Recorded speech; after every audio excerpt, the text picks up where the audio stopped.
play, every game-changing moment.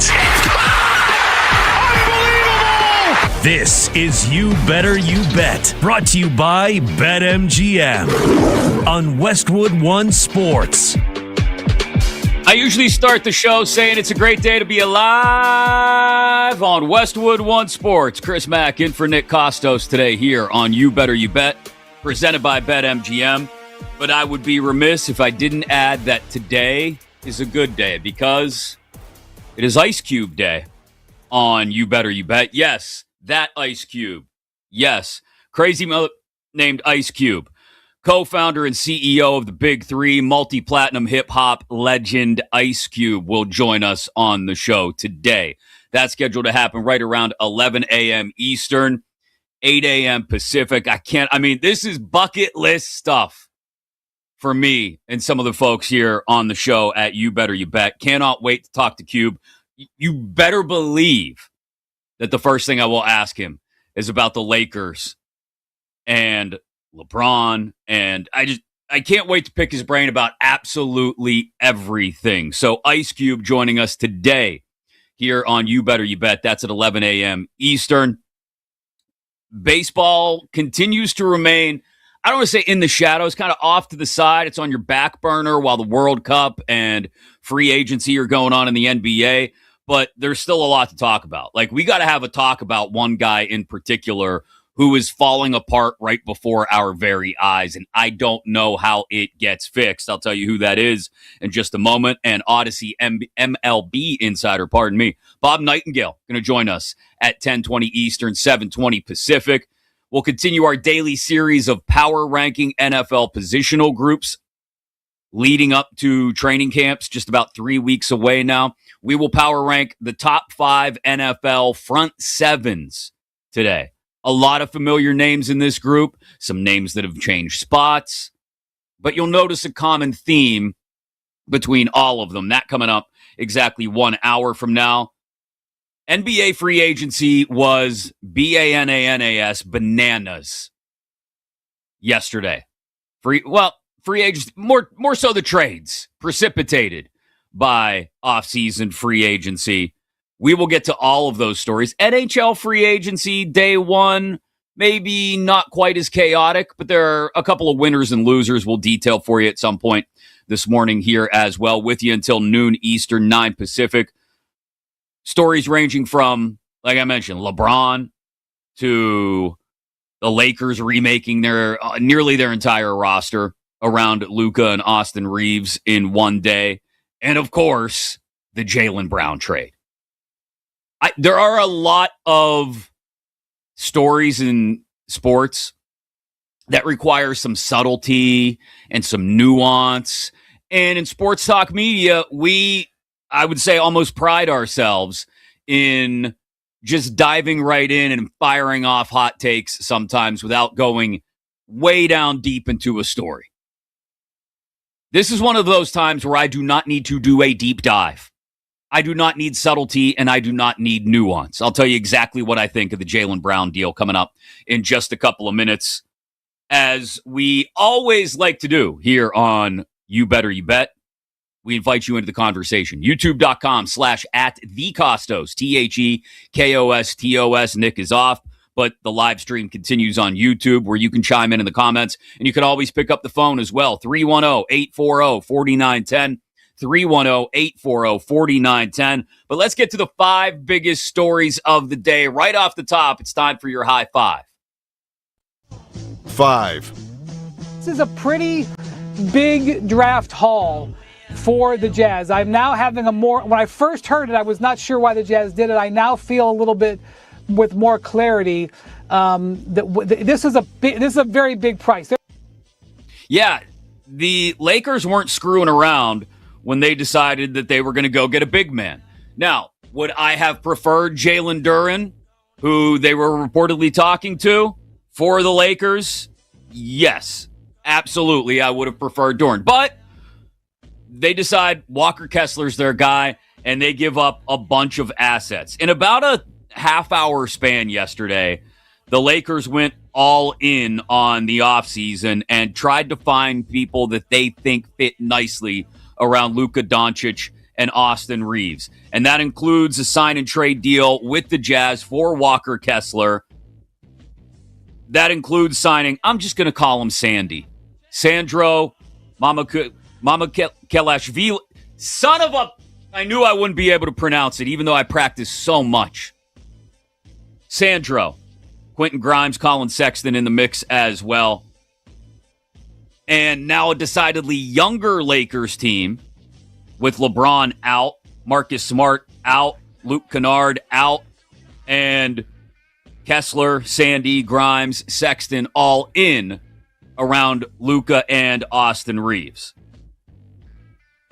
Can Kessler be that lob threat? That's what it boils down to. Can he give them some rim protection that DeAndre Ayton hasn't been able to give them? Look, the Lakers are going to go as Luka goes. I'm not breaking any news. I'm not providing any great insight with that statement. The Lakers are going to go as Luka goes. But they had to surround Luka and Austin Reeves with the kind of players that fit the roles they need. And I think at the very least, Kessler and Sandro fit those roles. We'll see where it gets them in a Western Conference that is very top-heavy. And I think there's a good discussion about the balance of power between West and East. We kind of had it a little bit in our group chat yesterday afternoon. We'll bring it to the air maybe a little bit later when we get into that discussion around everything that happened in the East. But the Lakers have decided, no LeBron, we're getting younger, we're filling out the roles that we feel we need filled around Luka, who is the key to everything. Next. 4. Fly ball, left field, hit pretty well. Going back is Callahan. It is gone! 3-run home run, Trey Turner! Oof. Tom McCarthy on NBC Sports Philadelphia. Turner's 3-run homer put Philly up 5-0 in the second inning on Paul Skeens and the Pittsburgh Pirates. Do you really want me to run down the numbers on how Skeens has pitched for the last month and a half? Almost 2 full months now. Okay, I'll do it then. Since his last win on May 12th, Paul Skeens has the 9th highest ERA of all qualified starters in Major League Baseball. 5.36. And he's given up 4 or more earned runs in 4 of his 9 starts. Most concerning of all, his fastball velocity, last couple of times out, has absolutely plummeted down into the mid-90s at best. It's lost a ton of movement and life and is getting absolutely rocked by decent hitters. 9 straight losses for the Pirates in Paul Skeens starts, one shy of tying the longest streak for a reigning Cy Young winner, Jim Perry, 1971. We got to have a talk about Paul Skeens. And you could tell me all you want. Okay, a couple of these starts came against the Phillies, and the Phillies' bats have come to life in a major way over the last month and a half. Yeah, that's all well and good. You can tell me all you want, oh, the Pirates' bullpen is trash. Yes, it is. You can tell me all you want about the Pirates and run support. That's not a story this year. Pirates' offense has been one of the best in baseball, other than when they face Christopher Sanchez. So you can line up excuses if you want, but this is about Skeens not looking like Skeens at all for the last 6 weeks. And I said it the other day, Braxton Ashcraft has been the best starter for the Pirates this year. The whole plan for the Pittsburgh Pirates, even if it was going to come a year ahead of time to get back into playoff contention, if it was going to happen, was going to be you win 2/3 of Skeens starts right off the bat. Win 20 games of the 30-ish that Skeens starts, and you can play 500 the rest of the way, and you can be in contention for a wild card in late September. That's not happening. They've lost their last 9 Skeens starts. I want to ask Bob Nightingale what he thinks of this. Plus, Yankees lost their 7th in a row. Junior Caminero homered again. That's 6 in a row. 7 wins in a row for the Rays. Dansby Swanson is Jekyll and Hyde, but It's been a whole lot more good than bad lately. A lot to get into with Bob Nightingale coming up in about an hour and 10 minutes here on Westwood One Sports. Chris Mack in for Nick Kostos on You Better You Bet. Counting down the 5 biggest stories of the day to start the show. Number 3. 3. When we associate Michael Jordan, we associate him with that red and black. When you see purple and gold, you think of Magic Johnson or Kobe Bryant. When you think of LeBron James, you don't think of a jersey. You think of LeBron as a singular franchise, as a player who has gone to these different places and has stamped his mark in these places, but ultimately is not of these places. I think that's an interesting point by Vincent Goodwill yesterday on ESPN. I don't buy into what some people have said. I had a friend ask me yesterday, do you think this affects LeBron's legacy? Because he's going to be going on to another team. I said, no, he's played for 3 teams. That's it. Yeah, 2 stints with the Cavs. I do think it's a fair point, though, that when you think about a couple of things, LeBron overall, the totality of his legacy in the NBA, do you necessarily picture him in a particular jersey? Titles in all 3 spots. That's great. But did he necessarily stamp his place in the pantheon of Lakers greats? I know he won a ring. I know. I don't want to take anything away from what LeBron has been in LA for the last 8 years. But I think that's part of the question with LeBron going forward for the next few weeks. Maybe it's simply days. Who knows? We'll see. Does LeBron even care about that at this point in his career? He was never going to be a one-jersey guy once he decided to go off to Miami. So does it matter to LeBron? I don't think it does. He got part 2 in Cleveland. Will there be a part 3? I don't know how interested LeBron is in that. All we've heard is that LeBron wants to take one more good swing at the title.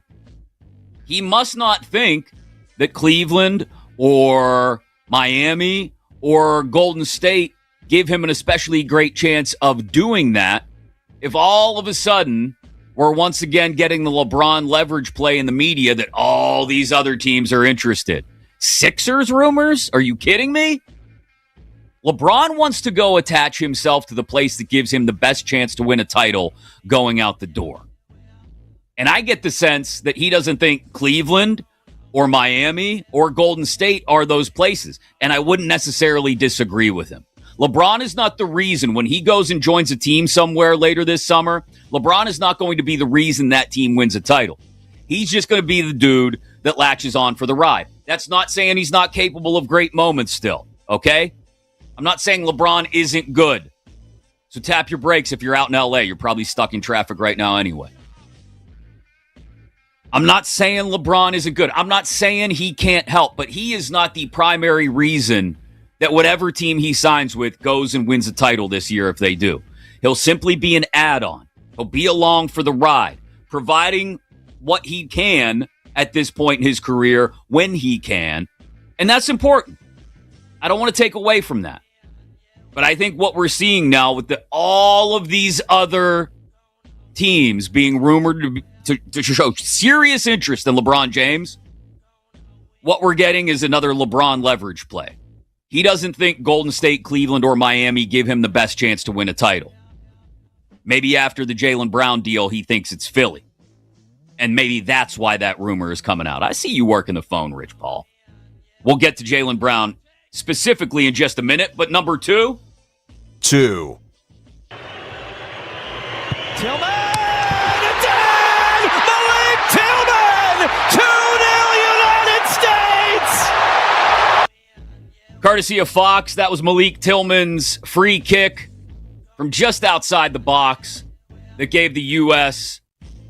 a 2-0 lead on Bosnia. They survive just an absolutely horrible red card call to Folarin Balogun, and they survive down a man for the last half hour of the match. And yes, inspiring, exciting, their first knockout stage victory since 2002 in the World Cup. They move on to play Belgium on Monday in Seattle. Here's the problem. As much fun as that was last night, and I'll be honest, as much fun as this U.S. team is to watch, again, for the uninitiated soccer fans amongst us, we turn it on, we could even see that red card was ridiculous. But we also see a team that is always pressing. Mauricio Pochettino's personality is being stamped in the DNA of the U.S. men's national team. And they are going to have to turn it up to 11, Spinal Tap style, in order to win on Monday. Because without Balogun, I don't know, maybe it's Pepe in for him, they're going to have to be even more aggressive. You lose maybe your most talented goal scorer, your most purely gifted goal scorer. I'm not taking anything away from Christian Pulisic. They're going to have to work harder to create offensive chances. Now, this is a deep team. There's a lot of guys that can help them do that. But they're going to have to turn it up. They're going to have to crank it up if they want to get past Belgium on Monday and into the quarterfinals. Counting down the 5 biggest stories of the day to open the show here on Westwood One Sports. Chris Mack in for Nick Kostos on You Better You Bet. Number 1. Think about it if you're Philadelphia. To get Jaylen Brown in the prime of his career at 30 years old for a player in Paul George who has been looked at different points as a negative contract. Shams Charania on ESPN breaking down the Jaylen Brown-Paul George trade yesterday.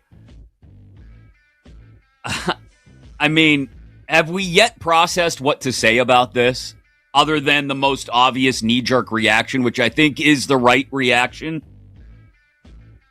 I said it a couple of minutes ago. There are a lot of issues, a lot of stories in sports that require a little nuance, a little subtlety, a little study before you dive in with your opinion. And me being the resident Gen Xer here, I appreciate that when sports talk media doesn't just go, this is the worst thing ever. That's what it sounds like to me more often than not. When people actually go, oh, no. I can see both sides of this. I appreciate when people do that. And don't just fire off hot takes from the hip. This is not one of those times. Subtlety is not required. Nuance is not required. The Jaylen Brown trade to the Philadelphia 76ers will go down as Brad Stevens' Nico Harrison moment. The Celtics are going to drop from the rank of NBA title contenders. In my opinion, they already have. The Sixers, they vault to the top of the Eastern Conference right alongside the New York Knicks, in my opinion. And a year from now, you're going to see Brad Stevens on LinkedIn with that green open to work banner around his photo. This is just mind-numbingly stupid. And I had been saying since we first heard the mention of Jaylen Brown in the Giannis Antetokounmpo rumors a few weeks ago. I said it from the very beginning. I don't want to pull a muscle patting myself on the back, but I told you, whoever ends up with Jaylen Brown in one of these deals is the winner of said deal. Now, that's when we were talking about the possibility of a 3-team deal and Brown going to Portland or Brown going to Atlanta. And I told you that. Whoever gets Jaylen Brown in that 3-team deal with Giannis and the Bucks and the Celtics, that team's going to be the winner of that deal. But Stevens blew it. He couldn't finish that one off. He couldn't get it to the finish line. And that, at the very least, even if I wouldn't have been a fan of moving on from Jaylen Brown at that point, who apparently, also according to Shams, didn't ask to be traded at any point this offseason, wasn't looking to leave Boston. At that point, you at least could have wiped your hands of the situation and said, okay, well, at least we got Giannis. As it stands, you got Mitchell Robinson. Sorry, I winced because I just heard the clank of another free throw off the front of the rim. That was your fallback position. And then trading Brown anyway for a 36-year-old Paul George. Are you kidding me? This does not require nuance. It does not require a deep dive or some sort of subtle look at both sides of the issue. This is an awful, awful trade for the Boston Celtics. And Brad Stevens is going to pay for it with his job at some point. Maybe not now, maybe not in a few weeks, a few months, but when we get to next spring and the Celtics are languishing somewhere around the play-in line, Brad Stevens is going to pay for it with his job. Welcome into You Better You Bet on what we're calling Ice Cube Day here today at Westwood One Sports. The great Ice Cube will join us at 11 a.m. Eastern. Yes, that Ice Cube, co-founder and CEO of the Big Three. We'll talk to him about that as their season is underway. And I got to ask him what he thinks about the Lakers' moves yesterday, what he thinks about where LeBron lands. If there's anybody to talk to at this point in the NBA offseason to get a true fan's perspective, Ice Cube would be that dude. Coming up in about 20 minutes, I want to talk about the effects of the Balogun red card on the U.S. going forward into that round of 16 match against Belgium on Monday. But coming up next, yes, the Jaylen Brown trade, in my opinion, is going to end Brad Stevens' career.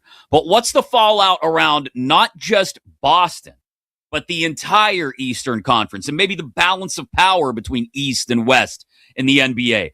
We break down just how much this hurts the Celtics and how much it helps the Sixers. That's next here on Westwood One Sports.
Welcome back to You Better You Bet, presented by BetMGM on Westwood One Sports.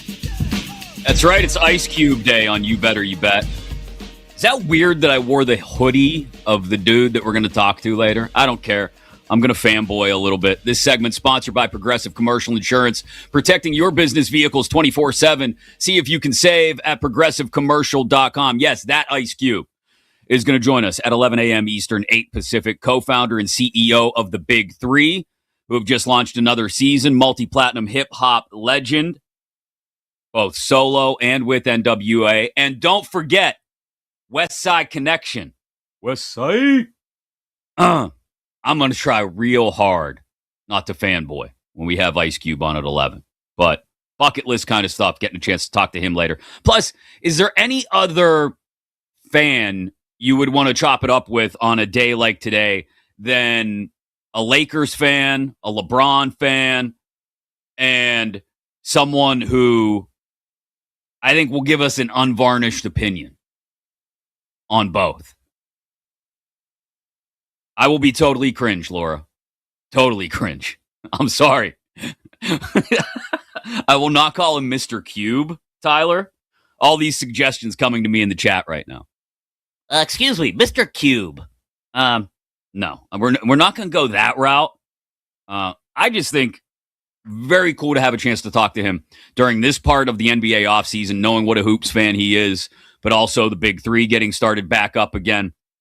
And just to pick his brain a little bit about a ton of different stuff. So that coming up at 11 Eastern, 8 Pacific. Wonder if he thinks Mendoza should start week 1. He's still a massive Raiders fan, I think. Bob Nightingale will join us at 10:20 Eastern, 7:20 Pacific. And I'll just ask him straight out, what's wrong with Paul Skeens?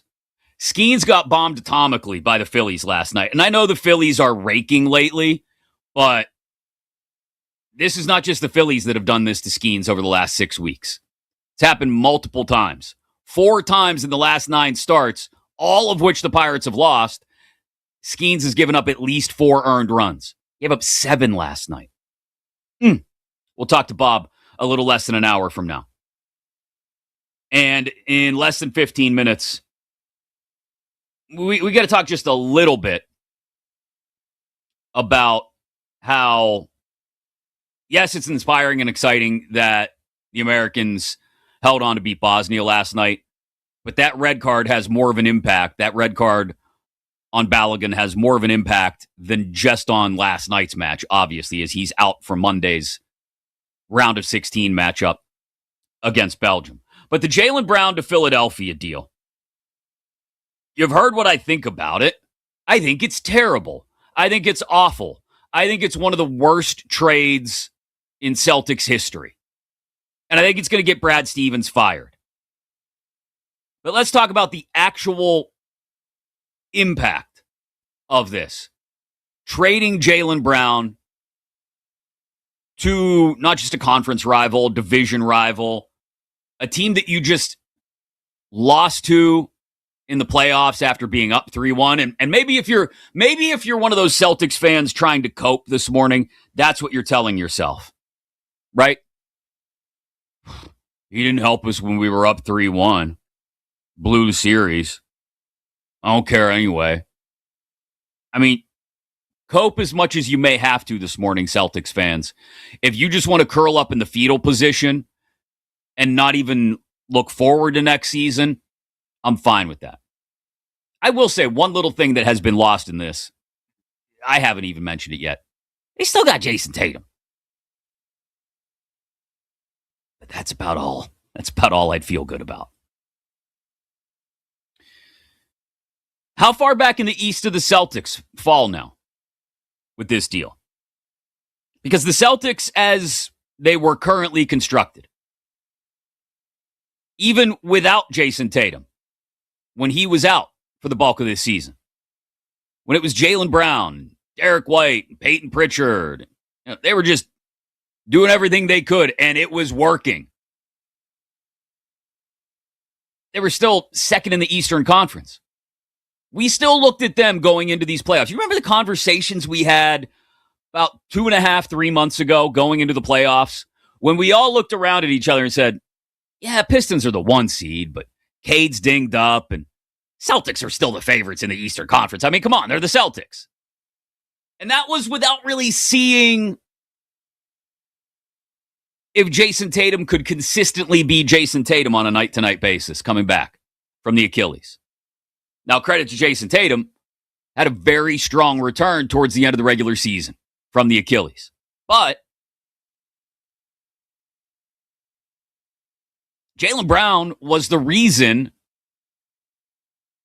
as the driver of that offense and everything they were doing in Boston, Jaylen Brown was the reason they were the 2 seed in the East. And the reason we had all these visions of the Celtics going back to the NBA Finals. And I'll repeat it. According to Shams Charania, Brown did not ask out this offseason, did not necessarily want to leave Boston. So there was a way forward to reclaim this for Brad Stevens after the failed attempt to deal Brown for Giannis Antetokounmpo. There was a way forward to keep Jaylen Brown on the roster. Go find your big man somehow. Okay, yeah, Mitchell Robinson, sure. I would much more stomach Mitchell Robinson as my center as long as I had Tatum and Brown together in the backcourt. That's not the case. And so this is a Celtics team that drops from the top of the Eastern Conference, right there with the Knicks and the Pistons, to, I don't know, they fall into that big mushy middle that I talked about the other day here on You Better You Bet. That big mushy middle in the Eastern Conference, alongside the Cavs and the Hawks. I'd say there's probably a first tier to that mushy middle, the teams I just mentioned, and a second tier to that mushy middle that includes the Magic, the Hornets, the Heat.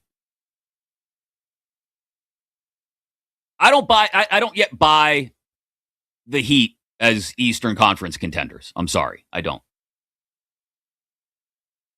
So I keep them in that mushy middle. And the Raptors, they leap up there into contention in the Eastern Conference, adding Kawhi Leonard. And obviously the Sixers do. The Sixers jump right up there. They just swapped places. They didn't only swap players, they swapped places with the Celtics in the Eastern Conference hierarchy. Because the Sixers, especially if you've got a healthy Joel Embiid going into the playoffs, you've got Tyrese Maxey, another year under the belt for VJ Edgecombe, and Jaylen Brown? You kidding me? That's a team that puts a scare into the Knicks in the Eastern Conference Finals or wherever they may meet in the playoffs.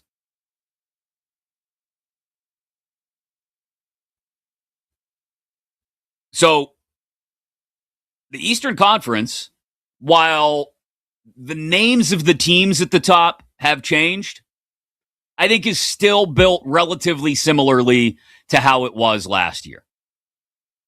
A few teams that can compete for the Eastern Conference title, but still probably just one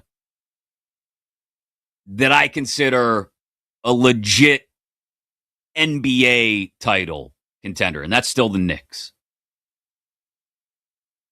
If you get the Sixers to the finals with a healthy Embiid, maybe then we can have a conversation. But that's 11 months from now, man.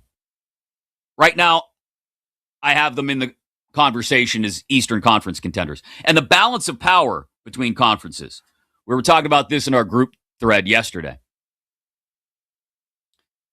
The West still has 3 teams that I consider not just contenders for the conference crown, but NBA Finals contenders, championship contenders. The Thunder, the Spurs, and the Nuggets.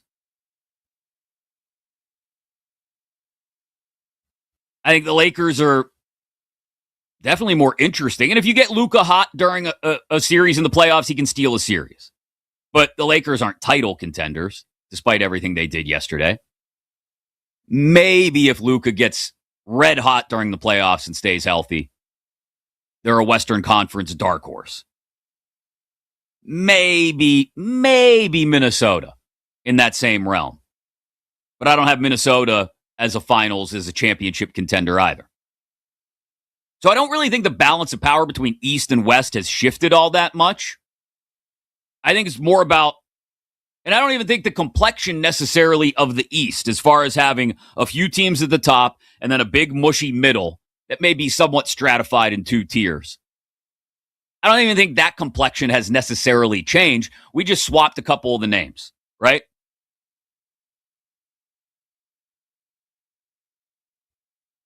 The Sixers are now Eastern Conference title contenders. And again, like I said, if they were to win the Eastern Conference and have a healthy Joel Embiid going into the NBA Finals, I'd listen to them giving OKC or San Antonio a run for their money. That should have been the Celtics. Should have been Boston. But this offseason has been such a miserable failure for Boston.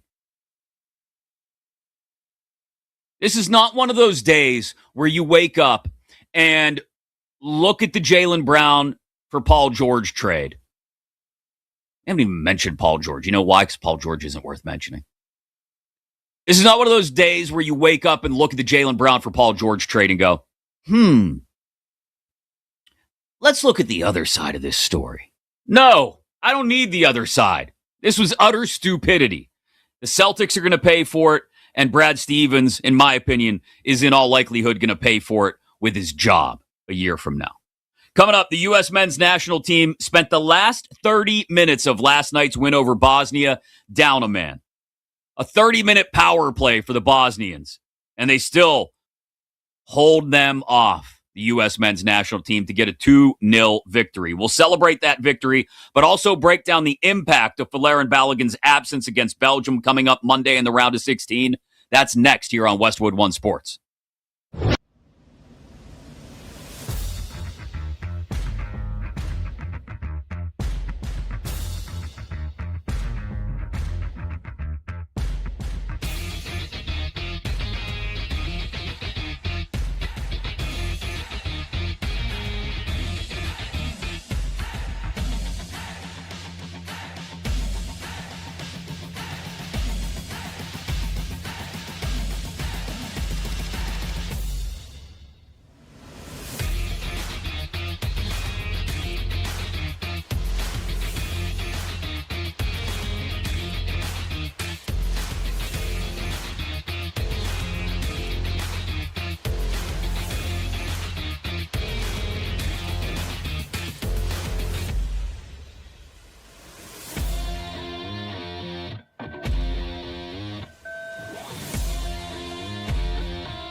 You Better You Bet, presented by BetMGM on Westwood One Sports. The world is mine. Step back.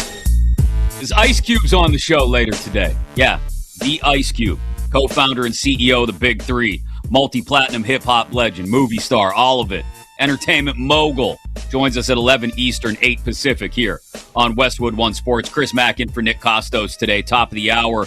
We'll continue our daily power rankings of different position groups around the NFL as we start to prime the pump for NFL training camps, now opening in 3 weeks.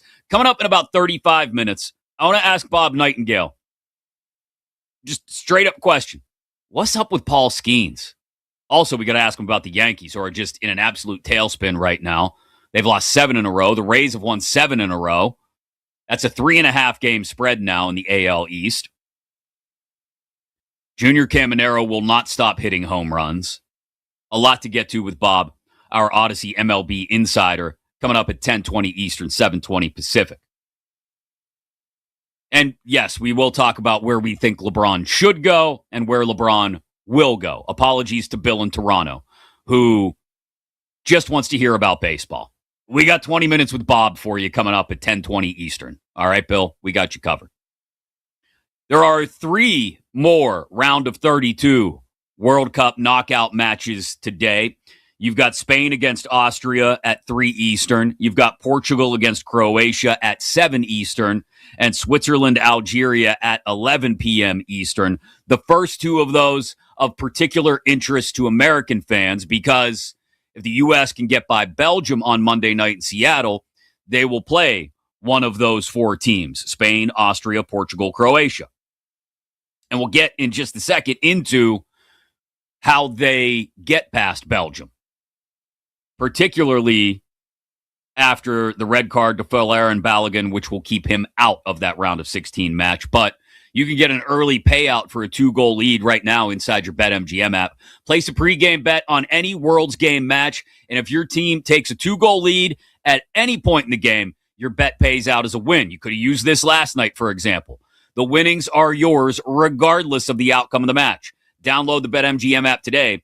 Make it legendary. Please gamble responsibly. So how do they handle the loss of Balogun against Belgium? Now, this is, as we've reiterated many times, the deepest and most talented U.S. men's national team ever. That's not according to me or any of the other people who parachute in every 4 years for the World Cup. That's according to the experts. Okay, that's according to Jurgen Klopp. That's according to Eric Winalda. That's according to a bunch of people who soccer is their living. This is the best, deepest, most talented U.S. men's national team they've ever had. So they have people who can step into the lineup. They have people that can step into Balogun's role, though. He's maybe the most gifted goal scorer on this team. All apologies to Christian Pulisic, who may be the most talented with the ball on his foot, but Balogun's ability to just be in the right spot at all times. That's what they're going to have to replace against a Belgian squad that, let's be honest, is very experienced and has some real talent, even if it is getting older. Kevin De Bruyne, Romelu Lukaku, 2 names that if you even pay cursory attention to European football, you know exactly who they are. And that's the difference between Belgium and Bosnia. Bosnia didn't have anybody on that roster that was going to all of a sudden take over, who was going to take a ball from 40 yards out, make a defender miss, dribble through 1 or 2 others into the box, and get off a good strike and surprise you with a goal, which the U.S. back line is susceptible to. Bosnia didn't have that. Belgium has that. They have a couple people capable of that. So that, I think, look, as much as I said it's imperative on the U.S. to remain aggressive in attacking as they have to this point in order to generate the offense that may be a little bit more difficult to generate without Balogun in there, it's also imperative that their back line remains as steady as ever also. And I'll say there's one final piece, I think, to this whole thing coming up Monday night in Seattle. And that is the opportunity. I don't want to put it on one person specifically. Because look, there's a ton of talent on this roster. I keep saying that, but it's true. This isn't a U.S. roster that's just all about Christian Pulisic. But they need somebody, whether it's Pulisic, whether it's, Weston McKennie. They need somebody to step up and be that guy. Somebody has to make a moment on Monday night in Seattle against Belgium. Yes, it's got to be a team effort, but somebody has to have that breakout moment. And it's felt several times recently like Pulisic is right on the edge of making that happen. Like I said, he's the most talented guy on the team with the ball on his foot. The things he can do, his ball control is ridiculous. If he can finish off one of these nifty moves around the box with the kind of strike that finds the back of the net on Monday night, that's the moment. That's the moment the U.S. men's national team needs to get past Belgium and into the quarterfinals against, like I said, any of those four teams. Croatia, Austria, but more than likely Portugal, or most likely Spain. Who is Flo Balogun in NFL terms, Kenny? I don't know. That's a great question. Like, incredible ability to strike at the right time, to find himself in the right spots. How do we equate that on a football, not football level? I'm trying to think of someone who always comes up in the. Is he AJ Brown? No. If anybody's got suggestions, 310-840-4910. This is what we have to do for people who have refused to watch the World Cup, like Kenny, who is standing by his claim that he has no interest in the World Cup, who is standing firm in not watching a second of one of the biggest spectacles in global sports, our board op, Kenny Henderson. Feel free to look him up and send your complaints. Here come the comments, Kenny. I mean, it's the summer of soccer, dude. The World Cup is in North America. Best U.S. team ever. What are you going to do if they get to the finals? Are you going to punish yourself and not pay attention just because Nick called you out? Called you a meathead for not paying attention to sports that you didn't play growing up? You don't have to do that. Sometimes the best thing you can do, Kenny, is acknowledge you made a mistake. And then take a step back, let the shame wash over you for just a moment, okay? And then embrace the World Cup, Kenneth. Embrace it. It's here. And hopefully it's not going anywhere after Monday night, at least as far as the U.S. men's national team goes. Chris Mack in for Nick Kostos today here on You Better You Bet. It is Westwood One Sports, live across North America on Sirius XM Channel 375. Always inside your Westwood One Sports and Odyssey apps as well. Coming up, we continue our daily power rankings of position groups across the NFL, with training camps just now 3 weeks away from opening up. And we'll go back to the defensive side of the ball. I'll rank the top 5 front sevens in the league next on Westwood One Sports.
It's time to laugh, to win, and to live the thrill of the action. Hey, baby, let's go out there like a bunch of crazy dogs. What the hell's going on out here? No idea what's going on, but I am excited. Every pick, every play, every game-changing moment.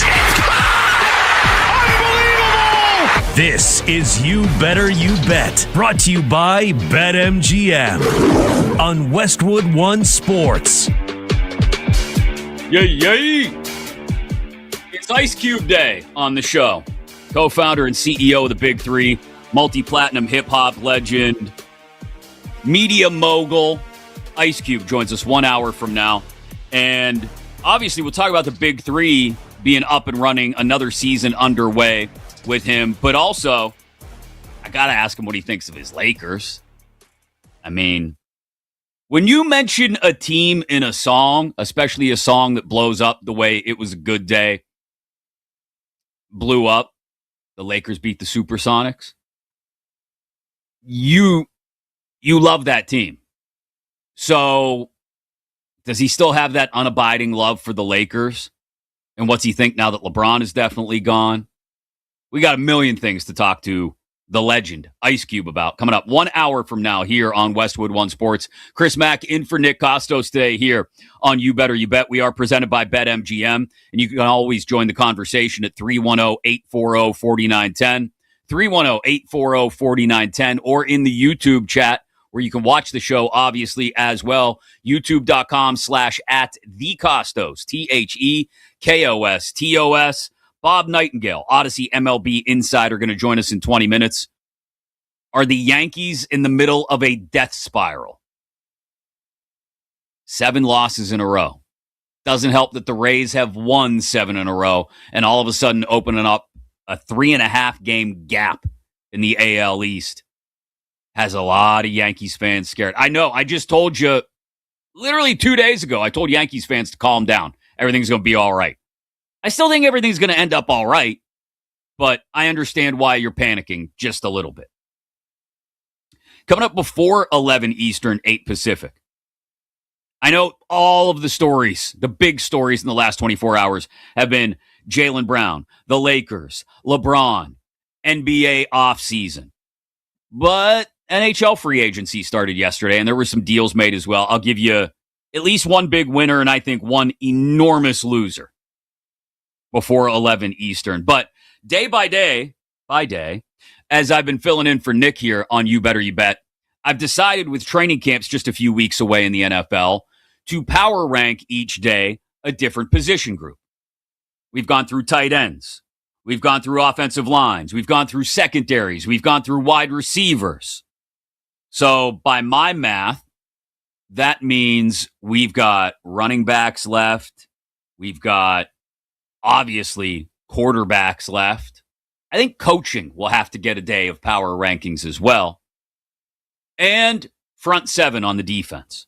And that's where we will go today. And as always, I will invite the gang after I'm done to critique my power rankings and tell me where I am miserably wrong and where I absolutely nailed it. You're welcome to do so as well. Like I said, 310-840-4910. 310-840-4910 here on Westwood One Sports. So the top 5 front 7s in the NFL. There will be a common theme to this, much like there was with the offensive line rankings I did on Tuesday. And you'll notice that the common theme for me when we talk about being in the trenches on offense or on defense, as the front 7 does include an interior defensive line, not just pass rushers and off-ball linebackers, the common theme is cohesion, consistency, chemistry. Ooh, alliteration.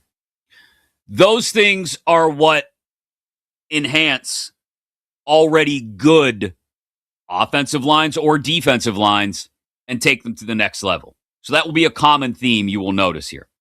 But let's start with number 5 in my front 7 power rankings going into the 2026 NFL season. It's the reigning Super Bowl champs, the Seattle Seahawks. It really feels like there are no weak spots in the Seahawks front 7. And they return fully intact. and well-balanced. I think that's the part about this. Like, as we work our way up through these rankings from number 5 to number 1, you're going to notice that there are two very basic components that I think give you a good read on a front seven. They are rush defense and they are pass rush. Getting home on the quarterback, obviously. And what I mean by pass rush are actual sacks. Like, not pass rush win rate. No, actual sacks. Getting home on the quarterback. And stopping the opponent's run game. Therefore, putting them behind the sticks in more series than not. They were third last year against the run. Third. Less than 92 yards per game. They were tied for 7th in sacks with 47, the Seahawks. Who were they tied with? Oh, just the Texans and the Rams. Two teams who you may or may not also expect to see in these rankings as we work our way up to number 1. Like I said, fully intact. Really no weak spots. I guess Mafe, right? Okay, so not fully intact, but a ton of... Every guy that's starting in this front seven was a part of this defense last year. We'll put it that way. Love Byron Murphy in the middle. Love Nwosu at the second level.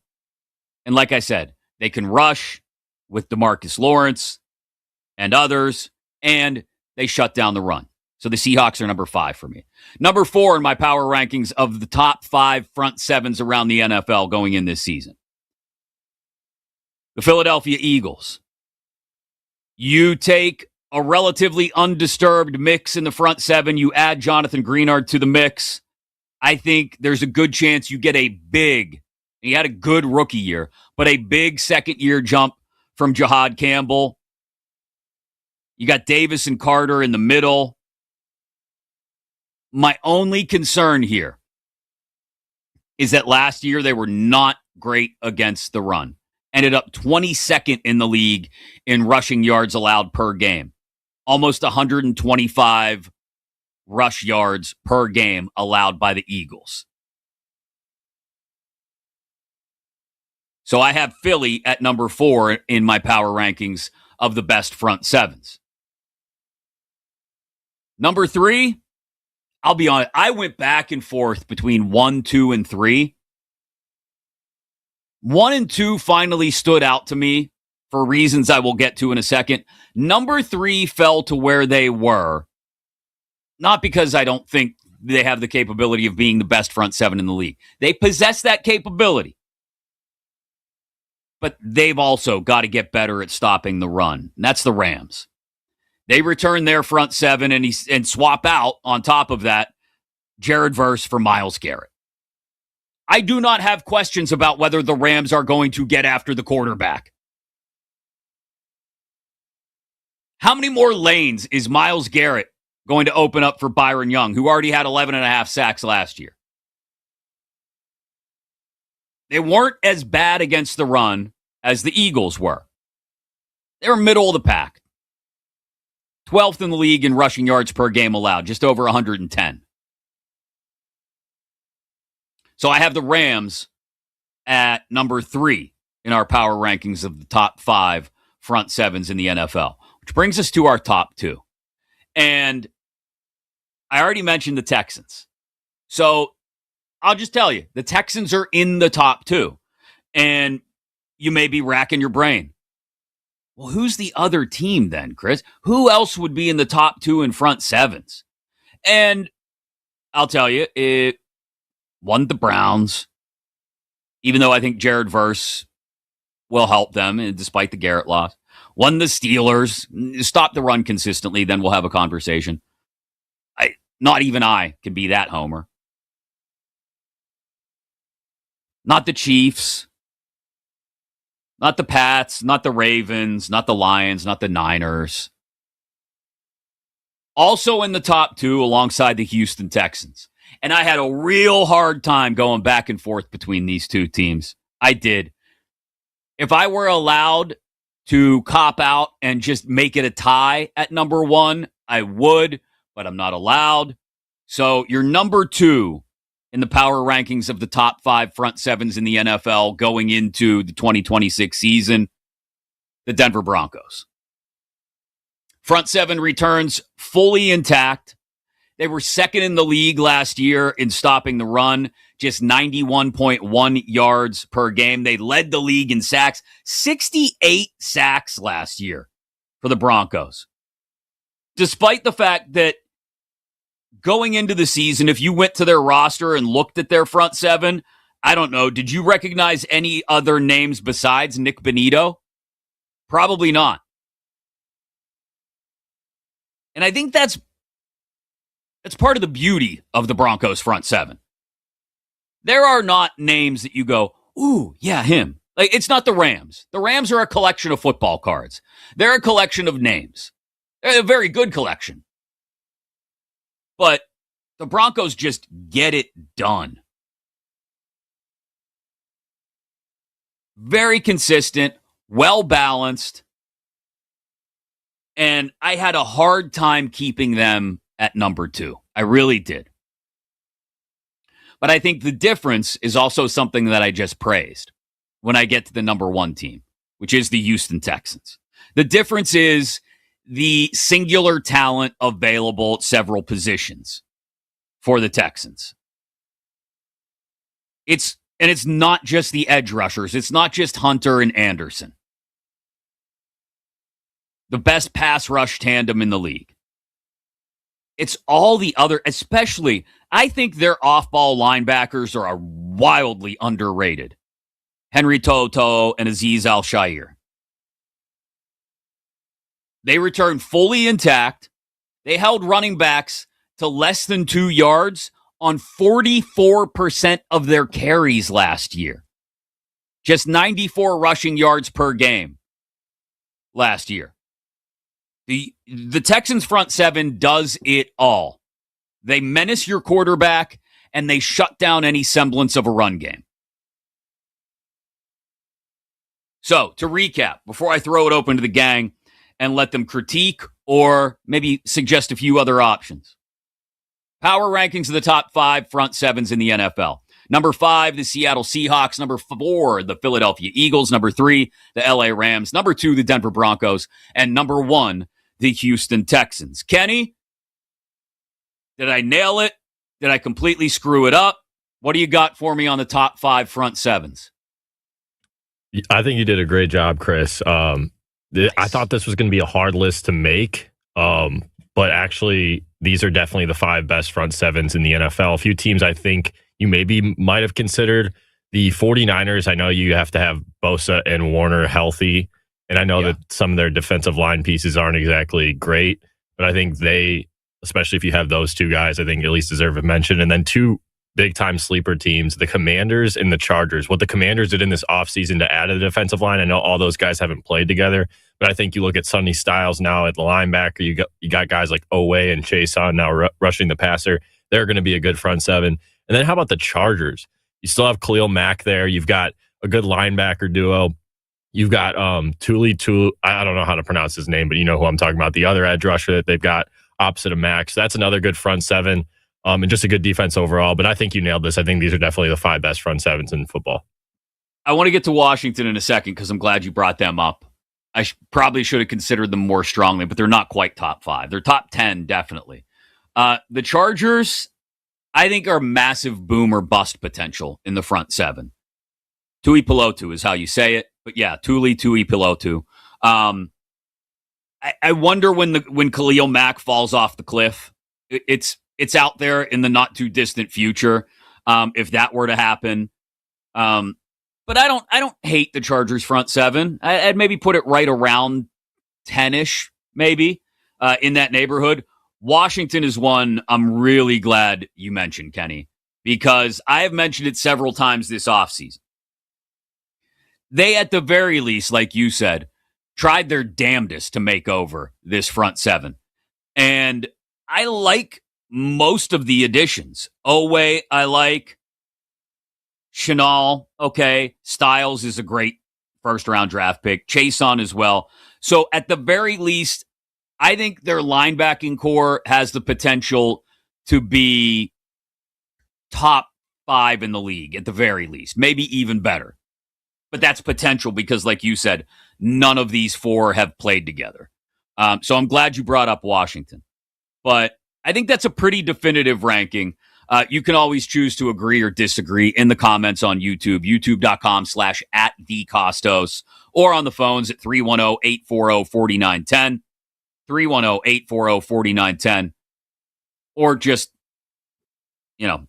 blow it up on social media and tell me how you think I'm wrong. Chris Mack in for Nick Kostos today here on Westwood One Sports. It is You Better You Bet, presented by BetMGM. Coming up top of the hour, legend in hip-hop, multi-platinum with not just NWA, not just with West Side Connection, but as a solo artist. Co-founder and CEO of the Big Three, Ice Cube, joins us at 11 Eastern, 8 Pacific. But coming up next, the question has to be asked. What's wrong with Paul Skeens? We'll ask Odyssey MLB insider. Easy for me to say. Bob Nightingale of USA Today joins us next here on Westwood One Sports.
Welcome back to You Better You Bet, presented by BetMGM on Westwood One Sports. Coming up top of the hour, the legend Ice Cube. Yeah, that Ice Cube. Multi-platinum hip-hop legend, co-founder, CEO of the Big Three. He's going to join us here on Westwood One Sports to talk about the Big Three up and running in the middle of another season, and also everything else you could possibly want to talk to Ice Cube about, especially as a mega fan of the Lakers, Raiders, and Dodgers in particular. It is Chris Mack in for Nick Kostos today here on Westwood One Sports. You Better You Bet, live inside the Westwood One Sports app and the Odyssey app, AUDACY. I think we got to have a conversation about one guy who has had a really rough month and a half, hasn't won since the middle of May. We'll do it in just a second with our Odyssey MLB insider, Bob Nightingale, columnist for USA Today. Insider Calls presented by Grainger with professional grade products for every industry. Grainger has you covered. Call, click Grainger.com, or just stop by. Bob Nightingale joins us now on the show, and we could talk about the Yankees' little tailspin here, Bob. We could talk about the Rays surging at the same time. We could talk about the Miz, Jacob Mizorowski on the mound again for the Brewers tonight. But I want to start with another one of those young, powerful starters who has not looked all that powerful over the last month and a half. Let's start with Paul Skeens. From your perspective, your vantage point, Skeens with, I want to say, an ERA up around 4.65, no, over 536 over his last 9 starts. What is the issue with Paul Skeens right now? Yeah, just not that dominant guy. You know, he's just he's been okay. He hasn't been overpowering anybody. Hasn't had the same control. And of course, people have seen him now. It's amazing. I remember in mid-April, Scout told me Watch is going to struggle this year, and I looking like he was crazy. And and sure enough, it's just just seems like a regular guy. And so I know the Pirates are saying, yeah, he'll be fine. But certainly the Pirates won't be fine if he isn't dominant like he used to. Just seems like everything that went right before, particularly blowing away hitters and stuff. He's just not able to do that now. Yeah, there's been that precipitous dip in velocity on the fastball, the four-seam fastball in particular, over the last couple of starts. I know Skeens is very adamant. Paul likes to keep his schedule the same. He's very consistent in his routine. He wants to know he's going to be out there for the next start. And like you said, Skeens is the key to the Pirates doing anything this year. If they do, in fact, do anything and contend for a wild card spot, would you give any consideration, if you were the Pirates, to just unplugging Skeens for a start, seeing if maybe that has something to do with the dip in velocity? I mean, he could. Probably not, though. I mean, figure, okay, this guy is so talented, such a great work ethic, that it's going to happen anytime. Maybe with the All-Star break coming up, this maybe is as good a time as any to say, okay, what's going on here? I would think he'd still make the All-Star team if he can. Maybe he can, talk to a bunch of pitchers to kind of settle him down and pick their brain. I mean, everybody goes through slumps, even the great ones, and his is coming early. Bob Nightingale, MLB columnist for USA Today and Odyssey MLB insider, with us here on Westwood One Sports. Let me pivot to the other young fireballer in the National League, the one who has just been an absolute machine for the last 2 months, Jacob Mizorowski, averaging 9.5 strikeouts per start over his last 10 starts, less than half an earned run per game in that span as well. He goes against the Reds tonight. What have you seen from Mizorowski, Bob, that you think got him back on track towards the beginning of May? He just is able to throw other pitches now and not just blow people away. He can throw his slider, his breaking ball. He throws them for strikes. So his control has gotten so much better, and certainly confidence in the other pitches that you can sit on that fastball and he'll wipe you out with the off-speed pitches. So he's become just much more of a true pitcher, because eventually guys can time it up. I don't care how hard you're throwing. At some point, all you're doing is throwing fastballs. But he's he's not just throwing fastballs, but he's throwing those fastballs for strikes, which sets up all the other pitches. They have been on such a roll lately. I mean, it's been like, it almost coincides exactly with the time that Mizorowski started looking like this again. The Brewers have opened up a 5.5 game lead on the NL Central that, a month and a half ago, we were talking about all 5 teams being within that same range, 5.5 games, but now they've taken control of it. I said earlier this week, Bob, I think if they go out and add another big time starting arm to this rotation before the deadline, I think they can beat the Dodgers. They can finally get over that hump in the postseason and go to the World Series. How interested are they in adding another big-time arm, in particular the name that's going to get mentioned every time we talk about starting pitchers before the deadline, Tarik Skubal? I was, with the Brewers just a couple of weeks ago, and I brought his name up a lot to them.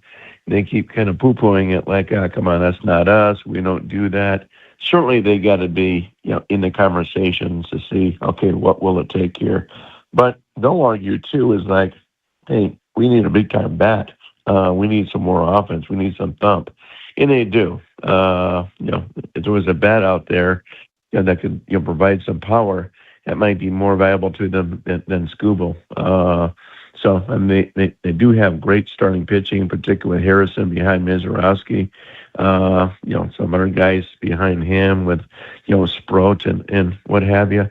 But yeah, I think, Skubal would be great for them, but they still need a bat too. If they do get Skubal, they better both get a bat too. And if they get that, then I like their chances as much as anybody to knock off the Dodgers.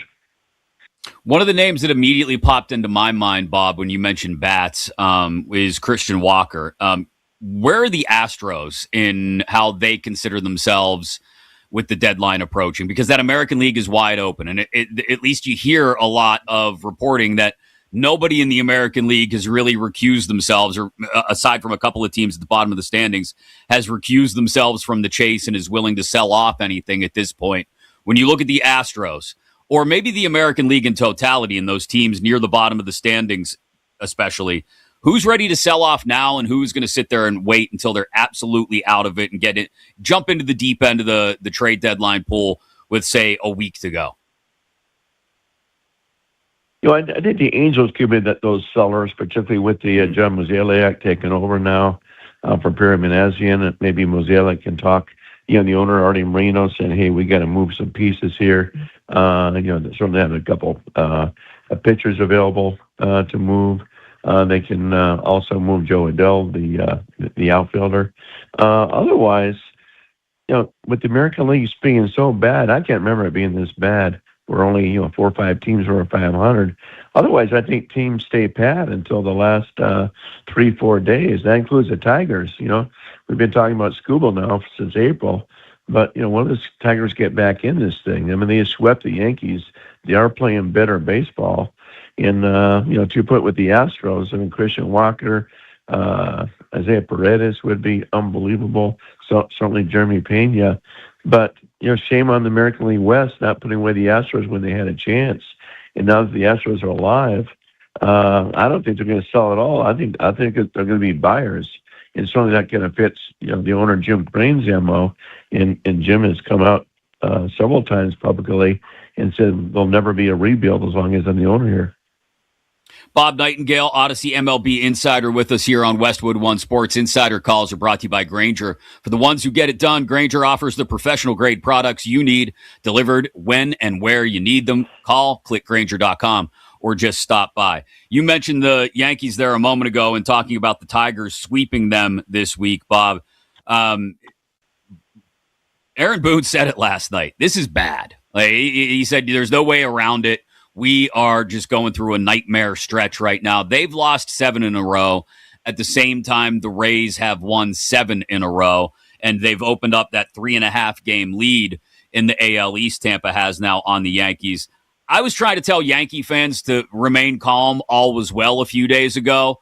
And I still feel like, given the rest of the American League, they'll be fine. They'll be a playoff team. Aaron Judge will be back eventually, and the offense will come back to life. But can it happen for their sake before Judge is back in the lineup? Can they do something to turn this around? instead of waiting another 3 to 4 weeks or however long it may be to get Judge back? Yeah, they certainly can. I mean, they really don't need a starting pitcher, so they don't have to delve in that market. They could certainly use another reliever for the back in that bullpen. But yeah, there'll be enough smaller pieces out there to, I think, help jumpstart that offense and get things going. I still believe they're the team to beat the American League, that they're going to be the heavy favorite to get to the World Series. But they are playing some bad baseball, and they're playing sloppy baseball. So I think, as Aaron Judge told the team yesterday, is that, hey, we got to get our mind right here. We got to start focusing. It certainly shows how valuable Aaron Judge is. It's like, he should win the MVP again because people realize that team's not the same without this guy. But yeah, I think they'll be fine. I mean, they should be. I mean, here's Tampa Bay. They made trades in the off season. They kind of go through a retooling sort of thing. I don't think they had any envisioning at all that they'd be sitting here in first place with about a 3.5 game lead. Yeah, I remember talking about it a few weeks ago and saying, okay, everything's the earth is back on its axis, right? The Yankees are atop the division. The Rays had leveled off at that point after a hot start, but here the Rays are again. Junior Camanero's got homers in 6 consecutive games, and they can't be slowed down again. So I know you just said you think the Yankees, once we get to that point, the postseason, will be the favorites to come out of the AL to the World Series. But just how much damage can the Rays do? Not just in the American League, but let's start to talk about championship potential. If they were, I know it's all going to come down at some point this October to Rays versus Yankees in the playoffs, most likely. But if the Rays are able to get past the Yankees, can they stand there toe-to-toe with one of the big boys that comes out of the National League? I don't think so. I think, we talked about Skubal before. If they really wanted to be dangerous here, go get Skubal, and be unlike them to trade away big-time prospects. And, particularly when they made the moves in the offseason, to say, we're gonna be good here in 2027 or 28, not now. So I think that they'd have to go get another starter, I think, to be serious, to get past the Yankees and certainly get past the National League team, as the Dodgers or the Phillies or Atlanta or who have you. I just think eventually here they gotta fade a little bit. I think they're playing on their mind right now. Yeah, they've gone through these phases where they just take off, and we'll see if there's what the cool down looks like when it inevitably comes at some point, maybe around the All-Star break or after the All-Star break. I have to imagine they're a team that's not necessarily looking forward to the break right now, given how they're playing. Bob Nightingale with us here on Westwood One Sports. Let me pivot to another hot team, and a team that we started the segment talking about because they bombed away on Paul Skeens last night, the Phillies. The Phillies have looked like a totally different team offensively since they made the pivot away from Rob Thompson, and Don Mattingly has taken over as the interim manager. What are the chances that remains a permanent move if the Phillies continue to roll the way they have? They're now just 2.5 back of the Braves, who at one point we looked at and said, well, there's no way they lose the East. They've got a solid hold tied with the Cubs for the top wild card spot in the National League. If the Phillies roll, stay hot all summer, and go into the playoffs and make some noise, will they try to convince Don Mattingly to stay on permanently? I still think they want Alex Cora. I really do. Alex Cora and Dave Dombrowski are very, very close. Obviously, they offered to Cora. They didn't beg him to take it. They understood, okay, he's still getting paid. He's going to take some time off, and pretty much, left it open. Like, okay, when you're ready to come, we're going to have you. If the Phillies win the World Series, would Mattingly then, say, I want to stay, or does he say, what, I finally got my ring, I'm going to leave? I still think they make a change there if it's Cora. Now, if Cora changes his mind and say, what, I still want to sit out, or I want to go to the Mets or somewhere else, it'd be a different story. But I still think that place is waiting for him. And Mattingly's done a very good job. But I also think that Mattingly's personality is almost identical to Rob Thompson. I think it was more a huge wake-up call to players like, hey, you just got a good guy fired here. You guys happy about that? You cost him his job. A little bit like with the Mets and Mendoza, where the players like Mendoza a lot, but a change had to be made. So, I do think it was a thing like whoever came in was going to be a huge wake-up call to those players and then perform well. Particularly guys like Trey Turner have come up. Harper's playing, much better to the Harper of old. And, of course, Brandon Marsh has been hitting on his mind. Bob, always appreciate your time and your insight. Enjoy the weekend. The 4th of July weekend around Major League Baseball is always fun, and we'll catch up again soon. All right. Look forward to it. Thanks so much. Absolutely. Odyssey MLB insider Bob Nightingale from USA Today. Brought to you by Grainger, with professional-grade products for every industry. Grainger has you covered. Call, click Grainger.com, or just stop by. The Phillies are, I said it I guess it was a couple months ago now, when they fired Thompson and pivoted to Mattingly and started to take off in the immediate aftermath of that move. I kind of looked at it and said, keep an eye on the Phils. And we've been keeping an eye on the Phils ever since then, and there have been very few potholes in the road for them. I would not be surprised at this point if they chase down the Braves and catch them for the division. Wouldn't be surprised. I mean, they've got a little bit of everything. Maybe shore up the back end of that bullpen just a little bit, some reinforcements, but they've got everything. And the National League with the Phils, the Brewers, the Dodgers, the Braves will get it back together at some point, I think, but not enough to hold on to the division. That's 4 teams. 4 teams I could see going to the World Series from the National League. I still say, this is just my personal opinion, I still say this is the year the Brewers, if they go out and get just one more arm, this is the year the Brewers get over the hump against the Dodgers and win the National League. Plus 525 at BetMGM right now.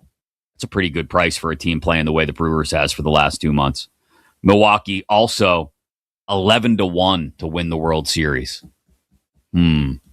Might be in there when I give you some of my bets towards the end of the show. We'll also get you our 3 stars of the day, our 3 favorite moments of the show. Top of the hour in about 20 minutes. The legend, co-founder and CEO of the Big Three, multi-platinum hip-hop artist, and entertainment mogul Ice Cube, scheduled to join us right at the top of the hour at 11 Eastern, 8 Pacific. But coming up next, I know the NBA has stolen all the headlines. They have reached new heights as far as chaos goes in off-season maneuvers. But NHL free agency opened yesterday as well, and I'll give you the biggest winners and losers from the first day of action next, right here on Westwood One Sports.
Welcome back to You Better You Bet, presented by BetMGM on Westwood One Sports.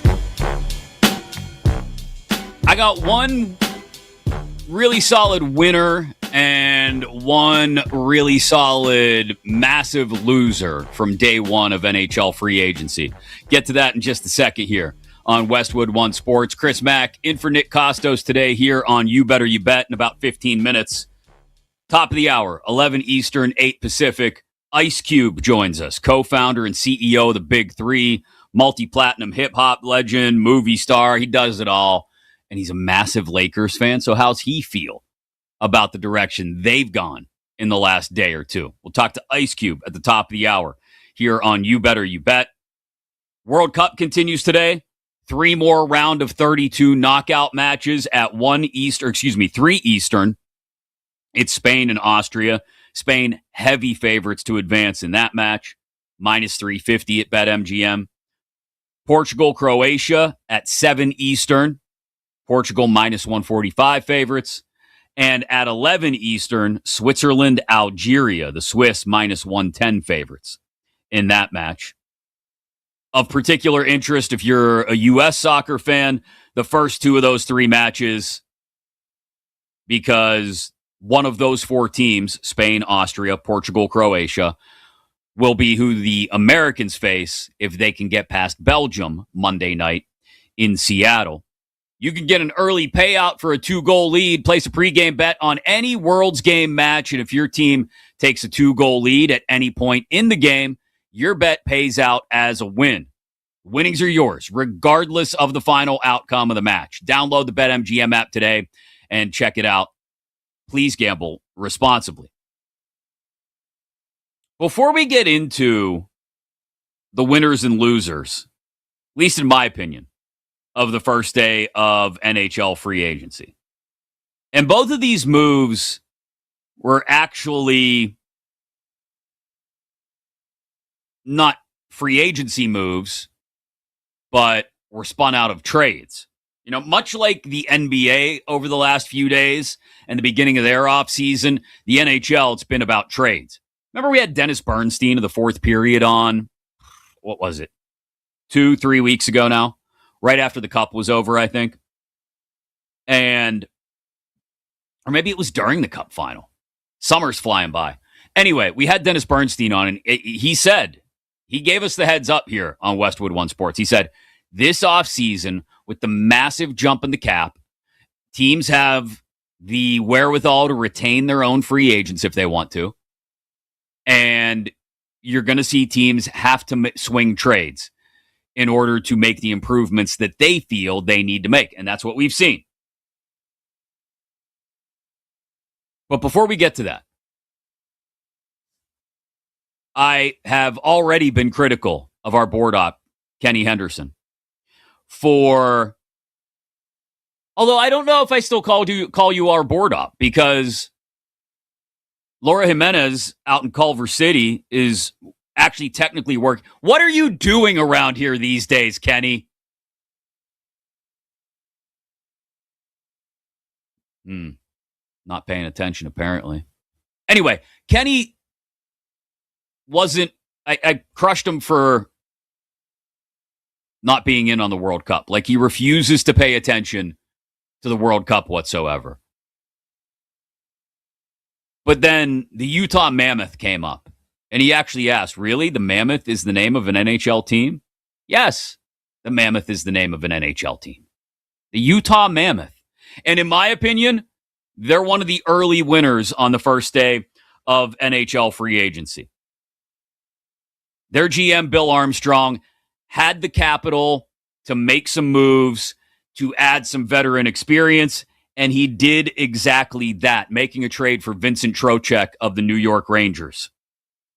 And this, in my opinion anyway, and I don't say this because Trocheck is a fellow Yinzer like myself, grew up like, hold on, I got to realize where I'm sitting in my house, like 20 minutes in that direction. I don't say this because he's going to play with another Yinzer on that Utah Mammoth team who grew up, I guess it would be I guess it would be 20 minutes in the opposite direction from where I'm sitting right now. Yeah. Logan Cooley. I do not say this because they are both Yinzers, and I need to spread the love of Yinzerdom all over these wonderful United States and North America. But I say it because Trocheck, with his experience and still the skill that he has left, is the perfect addition to a young team like the Mammoth to help them take that next step. So that was the one move, and there were lots of moves. But that was the one that jumped out to me, and I said, that is the perfect move from the first day of NHL free agency. Even though it wasn't a contract signing, it was a trade. Now, we, unfortunately, for those of you in Chicago, have to have a talk about your Blackhawks and what exactly it is they're trying to do. They signed Ian Cole, who I think is like 72 years old now, to a one-year deal yesterday. They gave Bowen Byram, who they just traded the 4th overall pick, plus other assets, to the Buffalo Sabres for. They give Byram a $75 million, pinky to the corner of your mouth like Dr. Evil, $75 million extension over 6 years. $12.5 million a year for Bowen Byram. Look, I get it. He's young. He's pretty talented, I think, Byram. But this is not the guy I commit $12.5 million to per season for the next 6 years. I'm going to do that average everyday sports fan thing that average everyday sports fans do when they go to look at a hockey player and go, he only scored 11 goals last year? Yeah, he only scored 11 goals last year. 42 points for Buffalo. Now, that is not an accurate all-in descriptor of Byram and his game. But this is not the guy you, A, spend the 4th overall pick on, and then B, spend $12.5 million on for the next 6 years. I know the cap is going to grow exponentially in the NHL over the next several years because they're new TV contracts. But this is a massive, massive error by the Blackhawks, in my opinion. Maybe, for your sake in Chicago, I'll be proven wrong. But I think it's a massive swing and miss. A little bit later, right around 11:30-ish or so, Eastern, 8:30 Pacific. Where should LeBron James go? And where will LeBron James go? I think those are maybe two different answers. I think he wants the answer to be what it should be, but I don't know if it'll end up working out that way for him. We'll get into that in the final hour of the show. But coming up next, this is bucket list stuff. I cannot wait to talk to this man. Co-founder and CEO of the Big Three, multi-platinum hip-hop legend, a true great, Ice Cube, joins us to talk about the Big Three, his Lakers, his Raiders, his Dodgers, all next right here on You Better You Bet on Westwood One Sports.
by BetMGM on Westwood One Sports.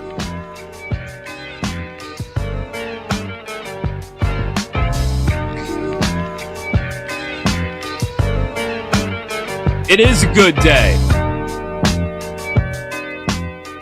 Chris Mack in for Nick Kostos today here on Westwood One Sports. It is You Better You Bet. Always live inside the Westwood One Sports app and your Odyssey app as well. AUDACY. Live across North America on Sirius XM Channel 375. In just a minute or two, we're going to talk to the legend, co-founder and CEO of the Big Three, multi-platinum hip-hop star, not just as a solo artist, not just with NWA, with West Side Connection too. We're going to talk to Ice Cube. Had a chance to chat with him during the break for just a quick second before his connection dropped. We're going to get back up here in a second. And he's got thoughts on the Lakers-LeBron divorce that I think we definitely got to ask him about. Cube, a massive Lakers fan, big Raiders fan, big Dodgers fan. So we will talk to him about all that. Plus, obviously, as I mentioned, at the head of the Big Three, which is heading to Miami for Week 3. This is now the 9th season of the Big Three. Week 3 of the Big Three this Sunday, July 5th at Ameribank Stadium in Miami. Tickets just $36. You can go to big3.com to purchase tickets or tune in live on Sunday, 1 p.m. Eastern, 10 Pacific on CBS to check out the Big Three. Coming off what was one of their biggest seasons, they've added in, well, they've got Dwight Howard coming back. They've got Michael Beasley still in the mix. And then you've got Gary Payton and Dr. J as coaches. So we'll talk to Cube about the Big Three as well as soon as we're able to pull his connection back up.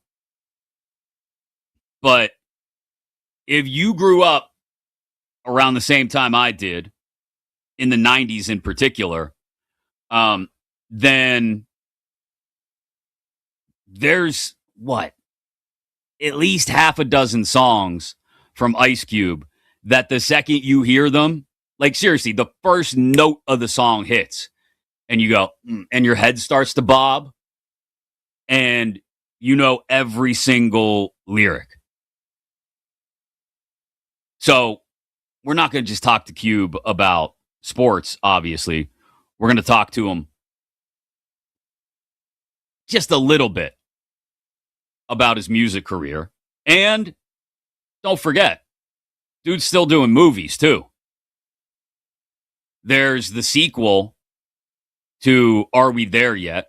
This will be the third one, I think. Are They Gone Yet? I think is in development. And I think 23 Jump Street, or is it 24 Jump Street? They've done a few sequels to 21 Jump Street now as well, is also either in post-production or being developed right now. The dude does it all. And especially in the early to mid 90s, again, if you're around my age, those were formative years.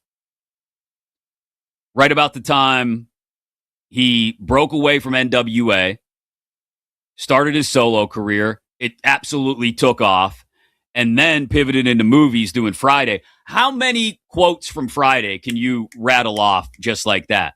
I mean, Bye Felicia is the most popular one, but my grandmama gave me that chain. It's my bike, fool. I mean, just quote after quote after quote. We ain't got no milk. Put some water on it. You'll be fine, Craig. Go to sleep, Craig. Go to sleep. The entire movie is one of those movies that when you pop it on, you can really annoy the person next to you if for some reason, some awful reason they haven't seen it, and you just recite line after line after line. Recite the whole movie along with it. I think Last Friday is due to come out too. So no one has mastered the sequel game, I don't think, in recent memory as Ice Cube. We're working behind the scenes to get him pulled back up. There are texts flying around right now to make sure we get him up here and have a chance to talk to Cube about not just the big three, but everything else.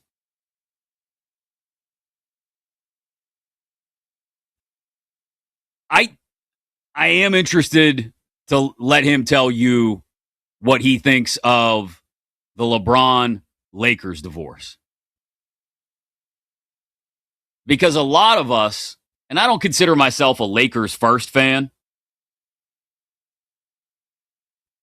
but a lot of us looked at it and said, well, yeah, it's natural. You have to pivot away from LeBron, and it's Luka's team now. And the moves they made yesterday, Walker Kessler, the roles that they're trying to fill around Luka Doncic and Austin Reeves match up with that, right? But I think there are some Lakers fans who probably look at it and say, I got to see it before I buy in. Luka's a star, but is he the right star for the Lakers? Again, I wholeheartedly believe he can be. A lot of people do. But I think there are some Lakers fans out there that would look at it and say, is he? Is he in line with, think of the line of legends that goes all the way back to Jerry West. West, Wilt, Kareem, Magic, Kobe, Shaq, and then it was LeBron. And I don't know if some Lakers fans were totally ready for the LeBron-Lakers divorce. I think those of us that are plugged into the NBA every day on a daily basis knew it was coming and we expected it.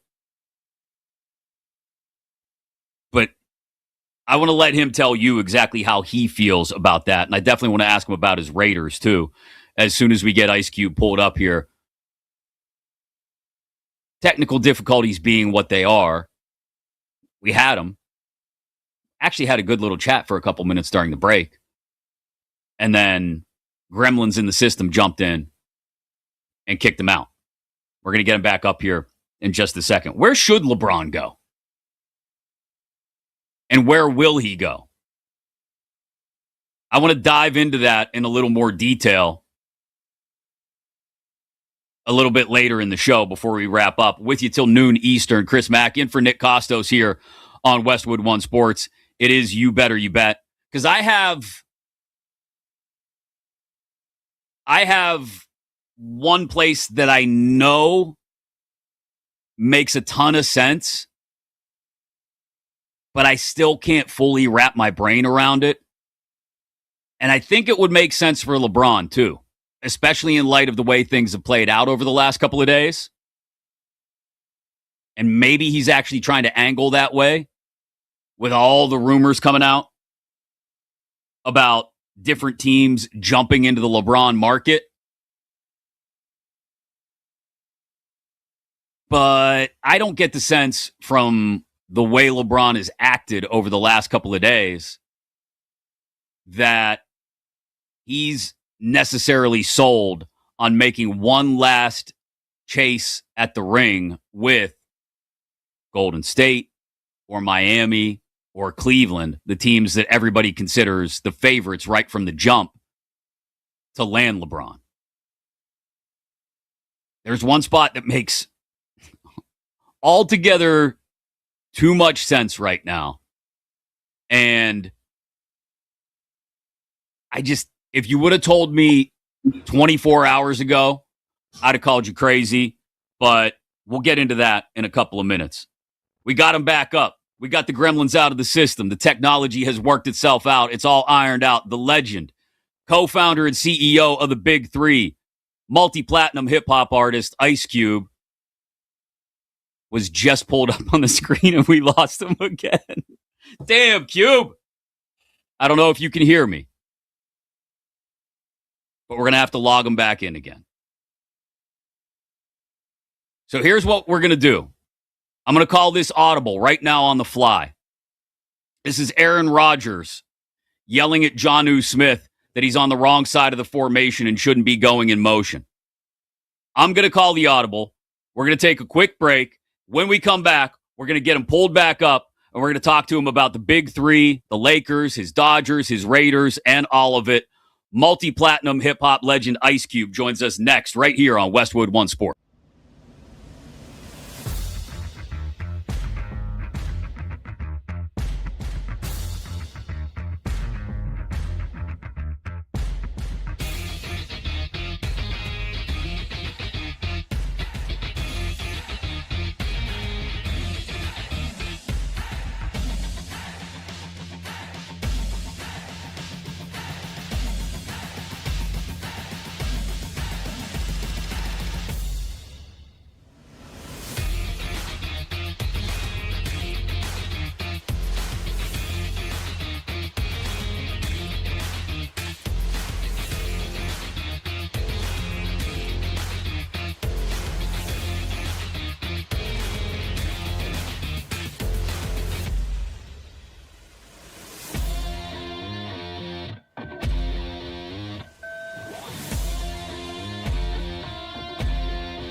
Welcome back to You Better You Bet, presented by BetMGM on Westwood One Sports.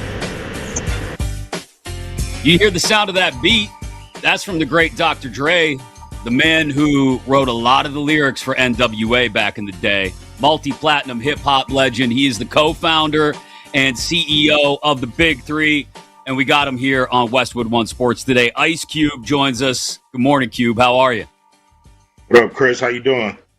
I'm great, man. Thank you so much for making the time. I told you I was going to try to avoid being a fanboy, but I wore my Cube hoodie today anyway.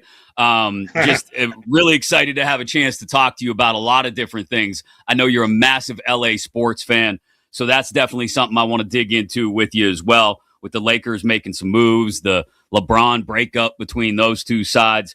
But you've done a little bit of everything at this point in your career: rapper, actor, producer, entrepreneur, including with the Big Three, which week 3 is this weekend in Miami. We'll get into some of the details of that too. Running a professional sports league, as you're doing now, is that as challenging, maybe more challenging than some of the roles you've had over the years? Oh, definitely. It's the most challenging thing I've done in my whole career, my whole life, really. And, you know, it's really a labor of love. You know, I wanted more basketball in the summer.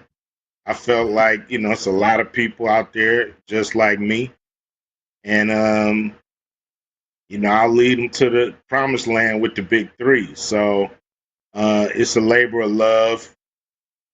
You know, with other things that I've done, you know, it was all about, you know, Ice Cube doing a record, set, you know, a movie, playing a role, directing, producing, whatever. But it was a Ice Cube thing.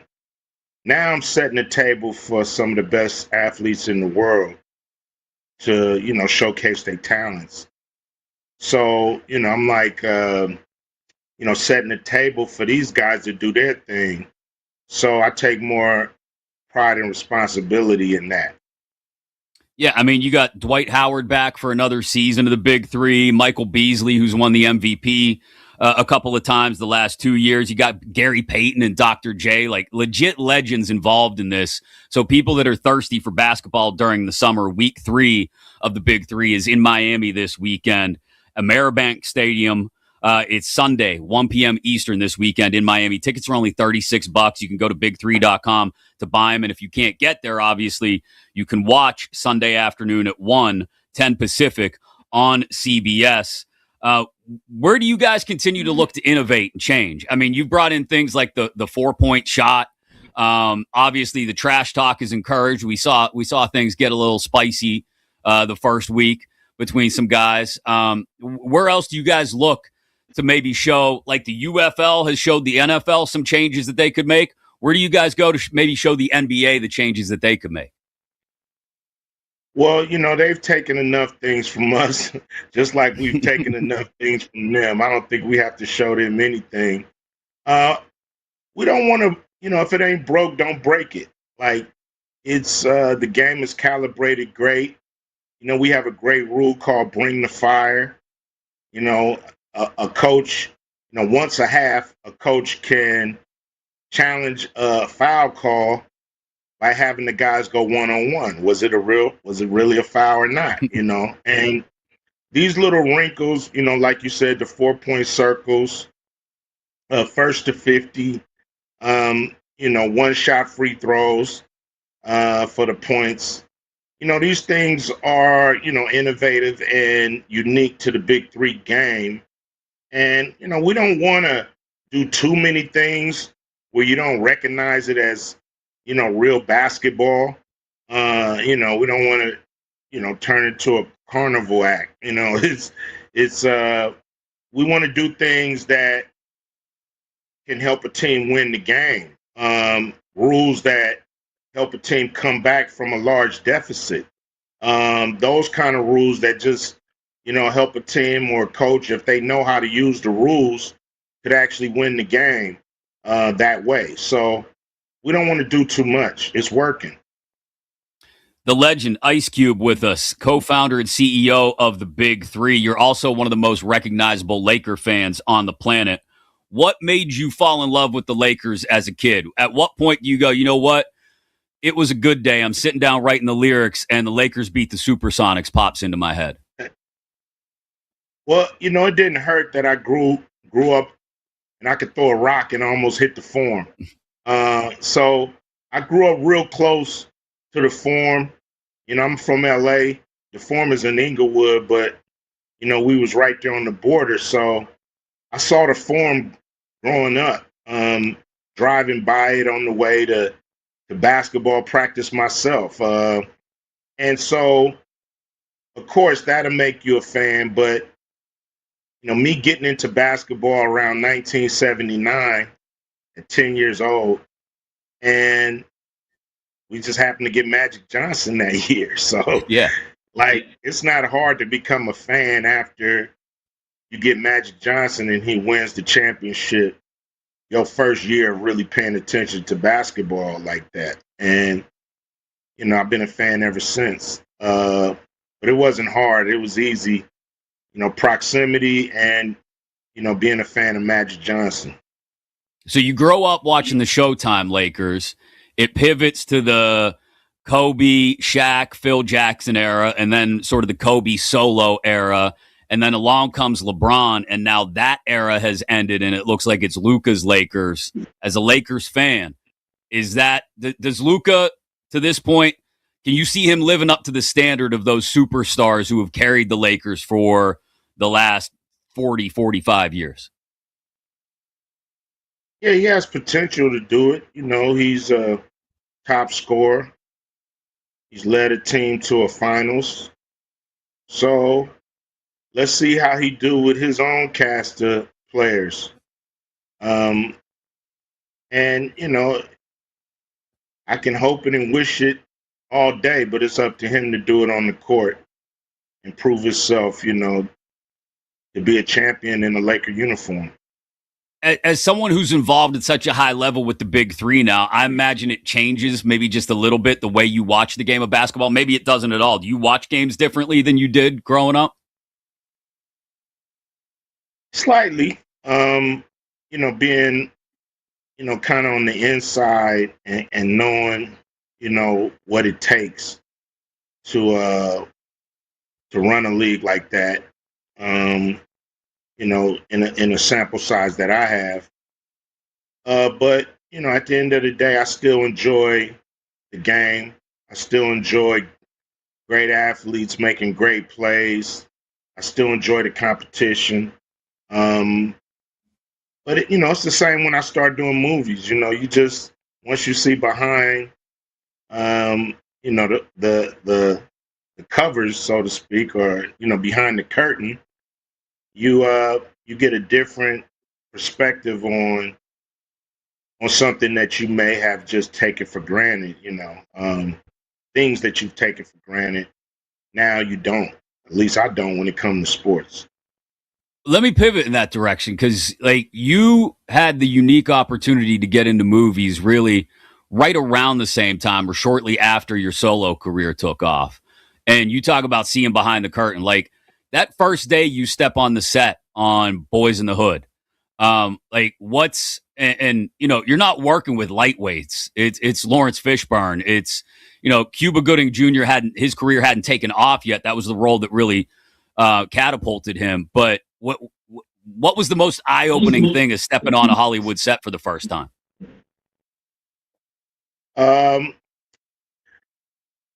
I wasn't intimidated because we had done so many videos by the end. Mm-hmm. So, the camera and the ruckus that goes on while you're performing didn't bother me.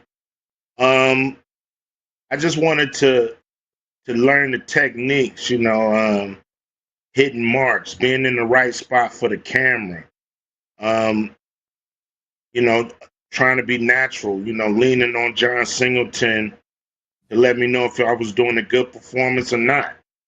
And so, it was just really getting my feet up under me with the techniques and the whole, acting is not just, doing your part. It's being in the right spot, doing your part. It's being intentional with your actions, and so it's memorizing it. And I had to do all that. You have to memorize and do the same things for 12 hours straight.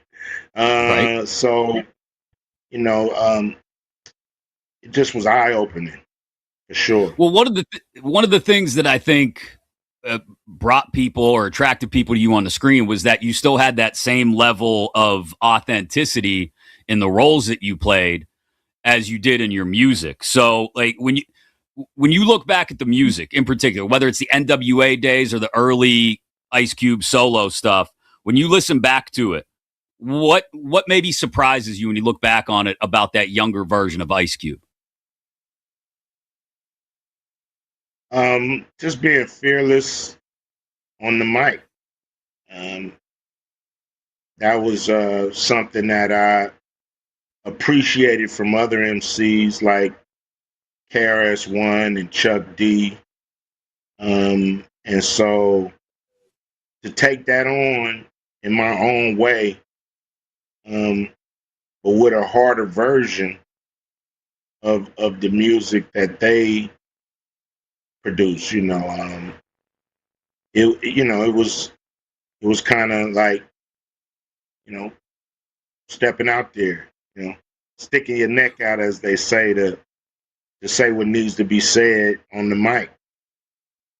Yeah, and those moments of truth or fearlessness or making people uncomfortable, however you have to do it in your lyrics, the two guys you mentioned there, KRS-One and Chuck D, what's interesting to me is that those are East Coast guys. And about the time you and NWA came up and then you went solo, West Coast had the production, right? Like you got Dre and the beats he's putting together are sick. But I don't know, and maybe you can educate me, because I don't remember anybody from the West Coast being as fearless and aggressively truthful in their lyrics as NWA were and you were. I mean, you got to look at Ice-T, Ice-T and King T. He's another, vet. We looked at people you might not know, like Tidy T and Mixmaster Spade and DJ Pooh. They was doing, what was considered hardcore records at the time. I think by NWA, really being a group, we was able to kind of, put the jet fuel on it and the rocket fuel, so to speak, and take it to bigger heights. Especially with a song like F the Police and things like that. Just put so much attention on NWA and the music. But there was a few that was around before us. You got MC8 and Compton's Most Wanted. There's a few groups that was coming hard. As your music lives on, whether it's NWA or whether it's your solo stuff, I'd be remiss if I didn't mention West Side Connection, also a platinum record. Does it ever open your eyes when you see kids finally get awakened to your music? Because, look, I'll just be honest. Maybe I'm being a Gen X or a boomer, whatever you want to call me. Like, I don't think today's hip hop quite matches up to the standards of what you guys built years ago. And kids are used to what they're listening to these days, what the new stuff is. And then all of a sudden, you drop an Ice Cube track on them or an NWA track on them and their eyes light up. Does that reaction ever surprise you? How does it strike you? Oh, I'm grateful that the music still carries weight. When we first did it, it was like a atom bomb. And then people get used to the language, and people get used to the tone of the records, and it becomes part of societal norms in some ways. And so you wanted to do the records still have the same punch? Do they still have their same effect on the listener? And you never know. We were able to put out Straight Outta Compton movie, which was really able to teach a new generation our real story, in a summarized way. It's still a movie, but our story on, what it took to do music this hard. And it's really, I guess, helped a lot of new fans, see the music as eye opening. They feel like they understand it a little more. Co-founder and CEO of the Big Three, multi-platinum hip-hop legend, just a superstar all around. We're pleased to be joined by Ice Cube today here on Westwood One Sports. Chris Mack in for Nick Kostos here on You Better You Bet. The movies are the same way. Like I mentioned a couple minutes ago before you jumped on, like Friday is one of those movies I can sit down and I can recite line by line by line to the point where my kids get annoyed. They're like, I want to watch the movie. Please stop saying the lines before they even happen. But as you see kids get awakened now to the films too. And I think I saw something about Last Friday maybe being in development. Are They Gone Yet? Which is a sequel to Are We There Yet? That's another part that I think has to be cool, that you're able to carry these things out through not just a couple years, but you become like a king of sequels now too with these series that you're putting together. And it's not just generations, it's decades long, the fact that these things hold up. Yeah, I always looked at a great movie, not how much money it makes, but how many times can people watch it? How many times can people enjoy it? And when you can watch a movie over and over and over and over again without getting tired of it, that to me is what makes a great movie. So those are the kind of movies I try to make. I try to make movies that stick with you.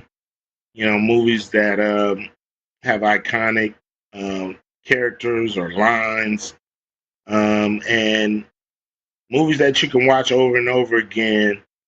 Whether they make you feel good. No matter how you look at it, these movies make you feel good, and people like that. Aside from being a Lakers fan, I know you're a Raiders fan too, and a Dodgers fan for that matter. The Dodgers don't have many problems these days. They're going to be just fine. But the Raiders got a rookie quarterback, and everybody's talking about how he might not start from the very beginning. Are you ready as a Raiders fan to just throw Fernando Mendoza into the deep end and see if he can swim? No, I don't. I'm not ready to do that. You got Kirk Cousins there. It's great for him to not have that pressure on him, learn the quarterback position in the NFL at the pro level.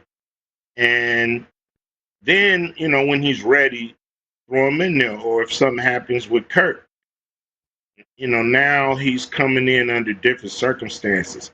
You not only got a new quarterback, which is a rookie, you got a new coach, new offensive coordinators, new defensive. It's a whole new franchise coming together all at the same time. Like, we can't be unrealistic, because if as Raider fans we're unrealistic, you'll want these guys, something don't go right this season, you want them gone. You want start new, and we've been starting new forever. Give these guys a chance to mesh, learn how to coach, learn how to play, and then learn how to win in the AFC West, which is one of the toughest divisions in football. Like, Raider fans, come on now, let's be realistic on this one. Do you and Snoop, I don't know how often you talk to Snoop. You and Snoop ever go back? Because Raiders-Steelers used to be a legit rivalry back in the day. Yeah. And Snoop has claimed his Steelers fandom. You guys ever go back and forth? All the time. And E40. He the 49ers. So you got me, E40. See, me and Too Short, we Raiders. But you got the Steelers on one side, the 49ers on the other side. And I'm sick of hearing it. Like, come on, Raiders, let's do it. Sick of hearing these dudes talk. Niners Raiders is a nasty rivalry, Cube. Like, you go in the parking lot before one of those games, like preseason games, people are getting in fights. Man, that's the Hatfields and the McCoys, man. You know, this is straight family feud, and nothing is more vicious than a family feud. So it's ugly. I'm not even going to sugarcoat.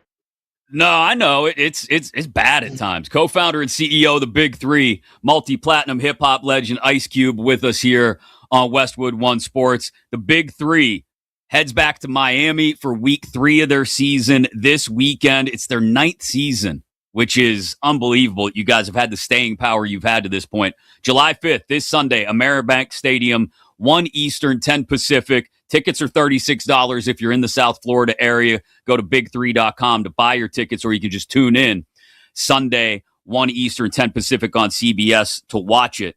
As the CEO of this thing, and like I said, you're coming up on a decade now. What's been the most satisfying moment, I should say, where you realize, damn, the Big Three is here to stay? We've not just made inroads, but we are here to stay, and we know we're building something here.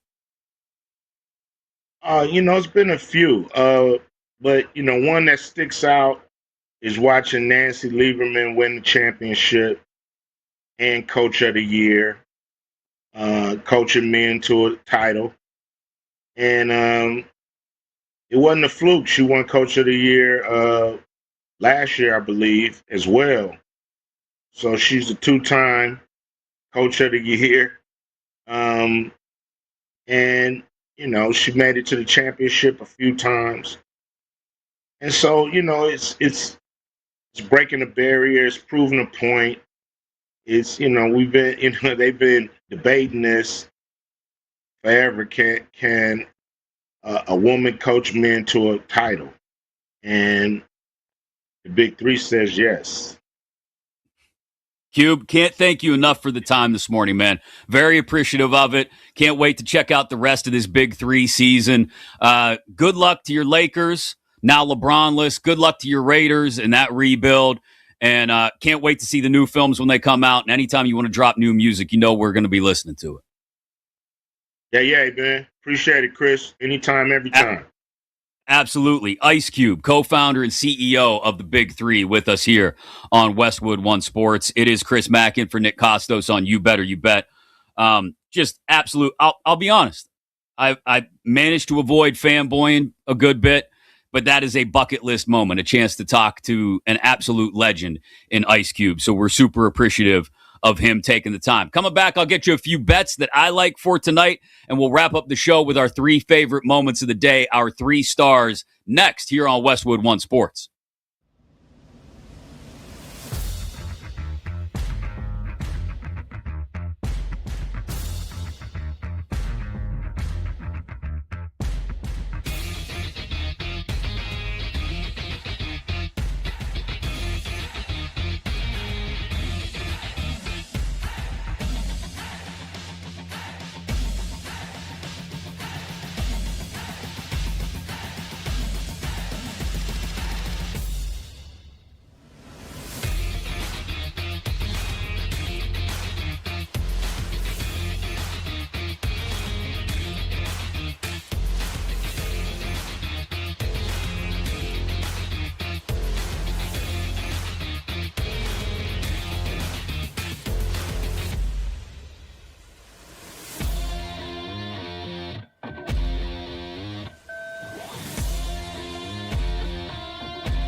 Welcome back to You Better You Bet, presented by BetMGM on Westwood One Sports.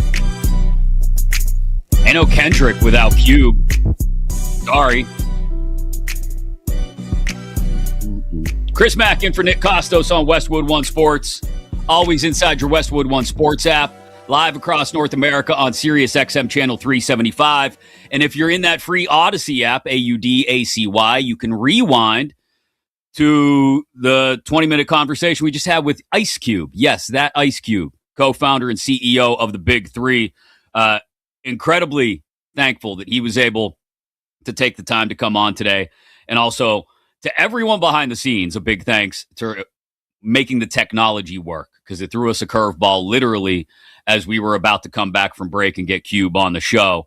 So big ups to everybody behind the scenes, especially Mike, Tyler, Laura, Kenny. I know I asked earlier what the hell you do around here, but everybody had a hand in making that one work and getting Cube on the air with us. So we appreciate it. Check out the Big Three this weekend on CBS Sunday at 1 Eastern from Miami.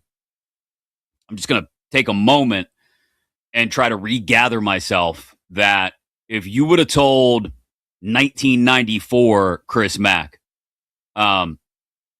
that he would have had a chance to talk to Ice Cube someday on the radio, he probably would have made a mess in his pants. Yeah, I would. It would have just been a disaster. I'd have been like, what? So excited that we got to bring him to you. Last Friday is being worked on, which I cannot. I don't think you can do too many Friday sequels. And like I said before we got him on, you can tell Cube is one of those. I've just started referencing him as Cube now, like we're friends. Cube is one of those old school Laker fans who's in wait and see mode. He wants to see Luka do it in Laker colors to just prove to him that he deserves to carry on that lineage of West, Wilt, Magic, Kareem, Kobe, Shaq, LeBron, now Luka. I thought he'd be a little bit more hyped at that, but when a legend walks away like LeBron, I understand some tentativeness from the fan base. World Cup today, 3 more round of 32 knockout matches. Spain, Austria at 3 Eastern, noon Pacific. Portugal, Croatia at 7 Eastern, 4 Pacific. And Switzerland, Algeria at 11 Eastern, 8 Pacific. Spain, heavy favorites in that first match. Portugal also favored in that second match. Those are the two, if you're an American soccer fan, even if just once every 4 years, you might want to throw an eyeball towards, because there's a good chance the U.S., if they get past Belgium on Monday in Seattle, will be playing Spain or Portugal. Outside chance it could be Austria or Croatia too, as well, I guess. But the best place to get in on all of it, inside your BetMGM app, you can get an early payout for a 2-goal lead. Place a pregame bet on any World's Game match, and if your team takes a 2-goal lead at any point in that match, your bet pays out as a win. The winnings are yours, regardless of the final outcome of the game. Find it all inside your BetMGM app. Download it today and make it legendary. Please gamble responsibly. I do have a bet, I guess a couple. You could parlay them for a decent number that I really like tonight. It's baseball, though. Jacob Mizorowski has been, breaking radar guns the way he's been throwing for the last 2 months. Back on the mound tonight against Cincinnati. The Reds strike out at a greater rate than any other team in baseball. Mizorowski's been averaging 9.5 strikeouts per start over his last 10 starts. Over 9.5 strikeouts is plus money at BetMGM, as is Brewers on the run line, if you're willing to lay the 1.5 runs. And under 1.5 earned runs for Mizorowski is a little juiced to the under, like minus 170, minus 175, but a great number given how well he's been throwing. Like I said, you could parlay all 3 of those if you want to get crazy. It's plus 360 at BetMGM. All right, our 3 favorite moments of the show. It's time for our 3 stars. Let's go. 3. Think about it if you're Philadelphia. To get Jaylen Brown in the prime of his career at 30 years old for a player in Paul George who has been looked at different points as a negative contract. Sean Sharania on ESPN yesterday talking about Jaylen Brown to the Sixers in exchange for Paul George and picks. Look, I said this to start the show. It's going to be true until somebody somewhere proves it wrong, and I don't think it will be proven wrong. There are a lot of stories in sports, a lot of things that happen that require nuance and subtlety, and in sports talk media, we love to fire off the hot takes without digging much deeper below the surface sometimes. This is not one of those times. It is not. The Jaylen Brown trade to Philly is going to go down as Brad Stevens' Nico Harrison moment. Celtics are going to drop from the rank of legit NBA title contenders. The Sixers are going to vault to the top of the Eastern Conference alongside the Knicks. And a year from now, Brad Stevens is going to be on LinkedIn with that green open to work banner around his face. Our number 2 star. 2. Yeah, just not that dominant guy. You know, he's just he's been okay. He hasn't been overpowering anybody. Hasn't had the same control. It seems like a regular guy. You know, just seems like, everything that, went right before, particularly, blowing away hitters and stuff. He's just not able to do that now. Odyssey MLB insider Bob Nightingale from USA Today earlier on the show talking about Paul Skeens, who has not looked like Paul Skeens for like a month and a half now. His last win was on May 12th. And since then, Skeens has the 9th highest ERA of all qualified starters in baseball, 5.36. He's given up 4 or more earned runs in 4 of his last 9 starts. Most concerning of all, Skeens' fastball velocity has precipitously dropped over his last couple of starts. He's also lost a ton of life, and he's getting rocked. Not just by the Phillies, but other teams as well. Gave up 7 in Philly last night. 7 earned, I should say. 8 total. Finally, our number 1 star of the day. 1. The most challenging thing I've done in my whole career, my whole life, really. It's really a labor of love. I wanted more basketball in the summer. I felt like, it's a lot of people out there just like me. And, I'll lead them to the promised land with the big 3.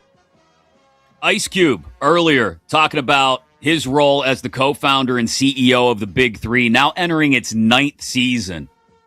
And what I thought was great is, I made the comparison to the UFL, where the NFL has sort of snagged some ideas from the UFL and continues to innovate, not because the UFL has threatened the NFL's position as the top football league in the world, but because the ideas make sense.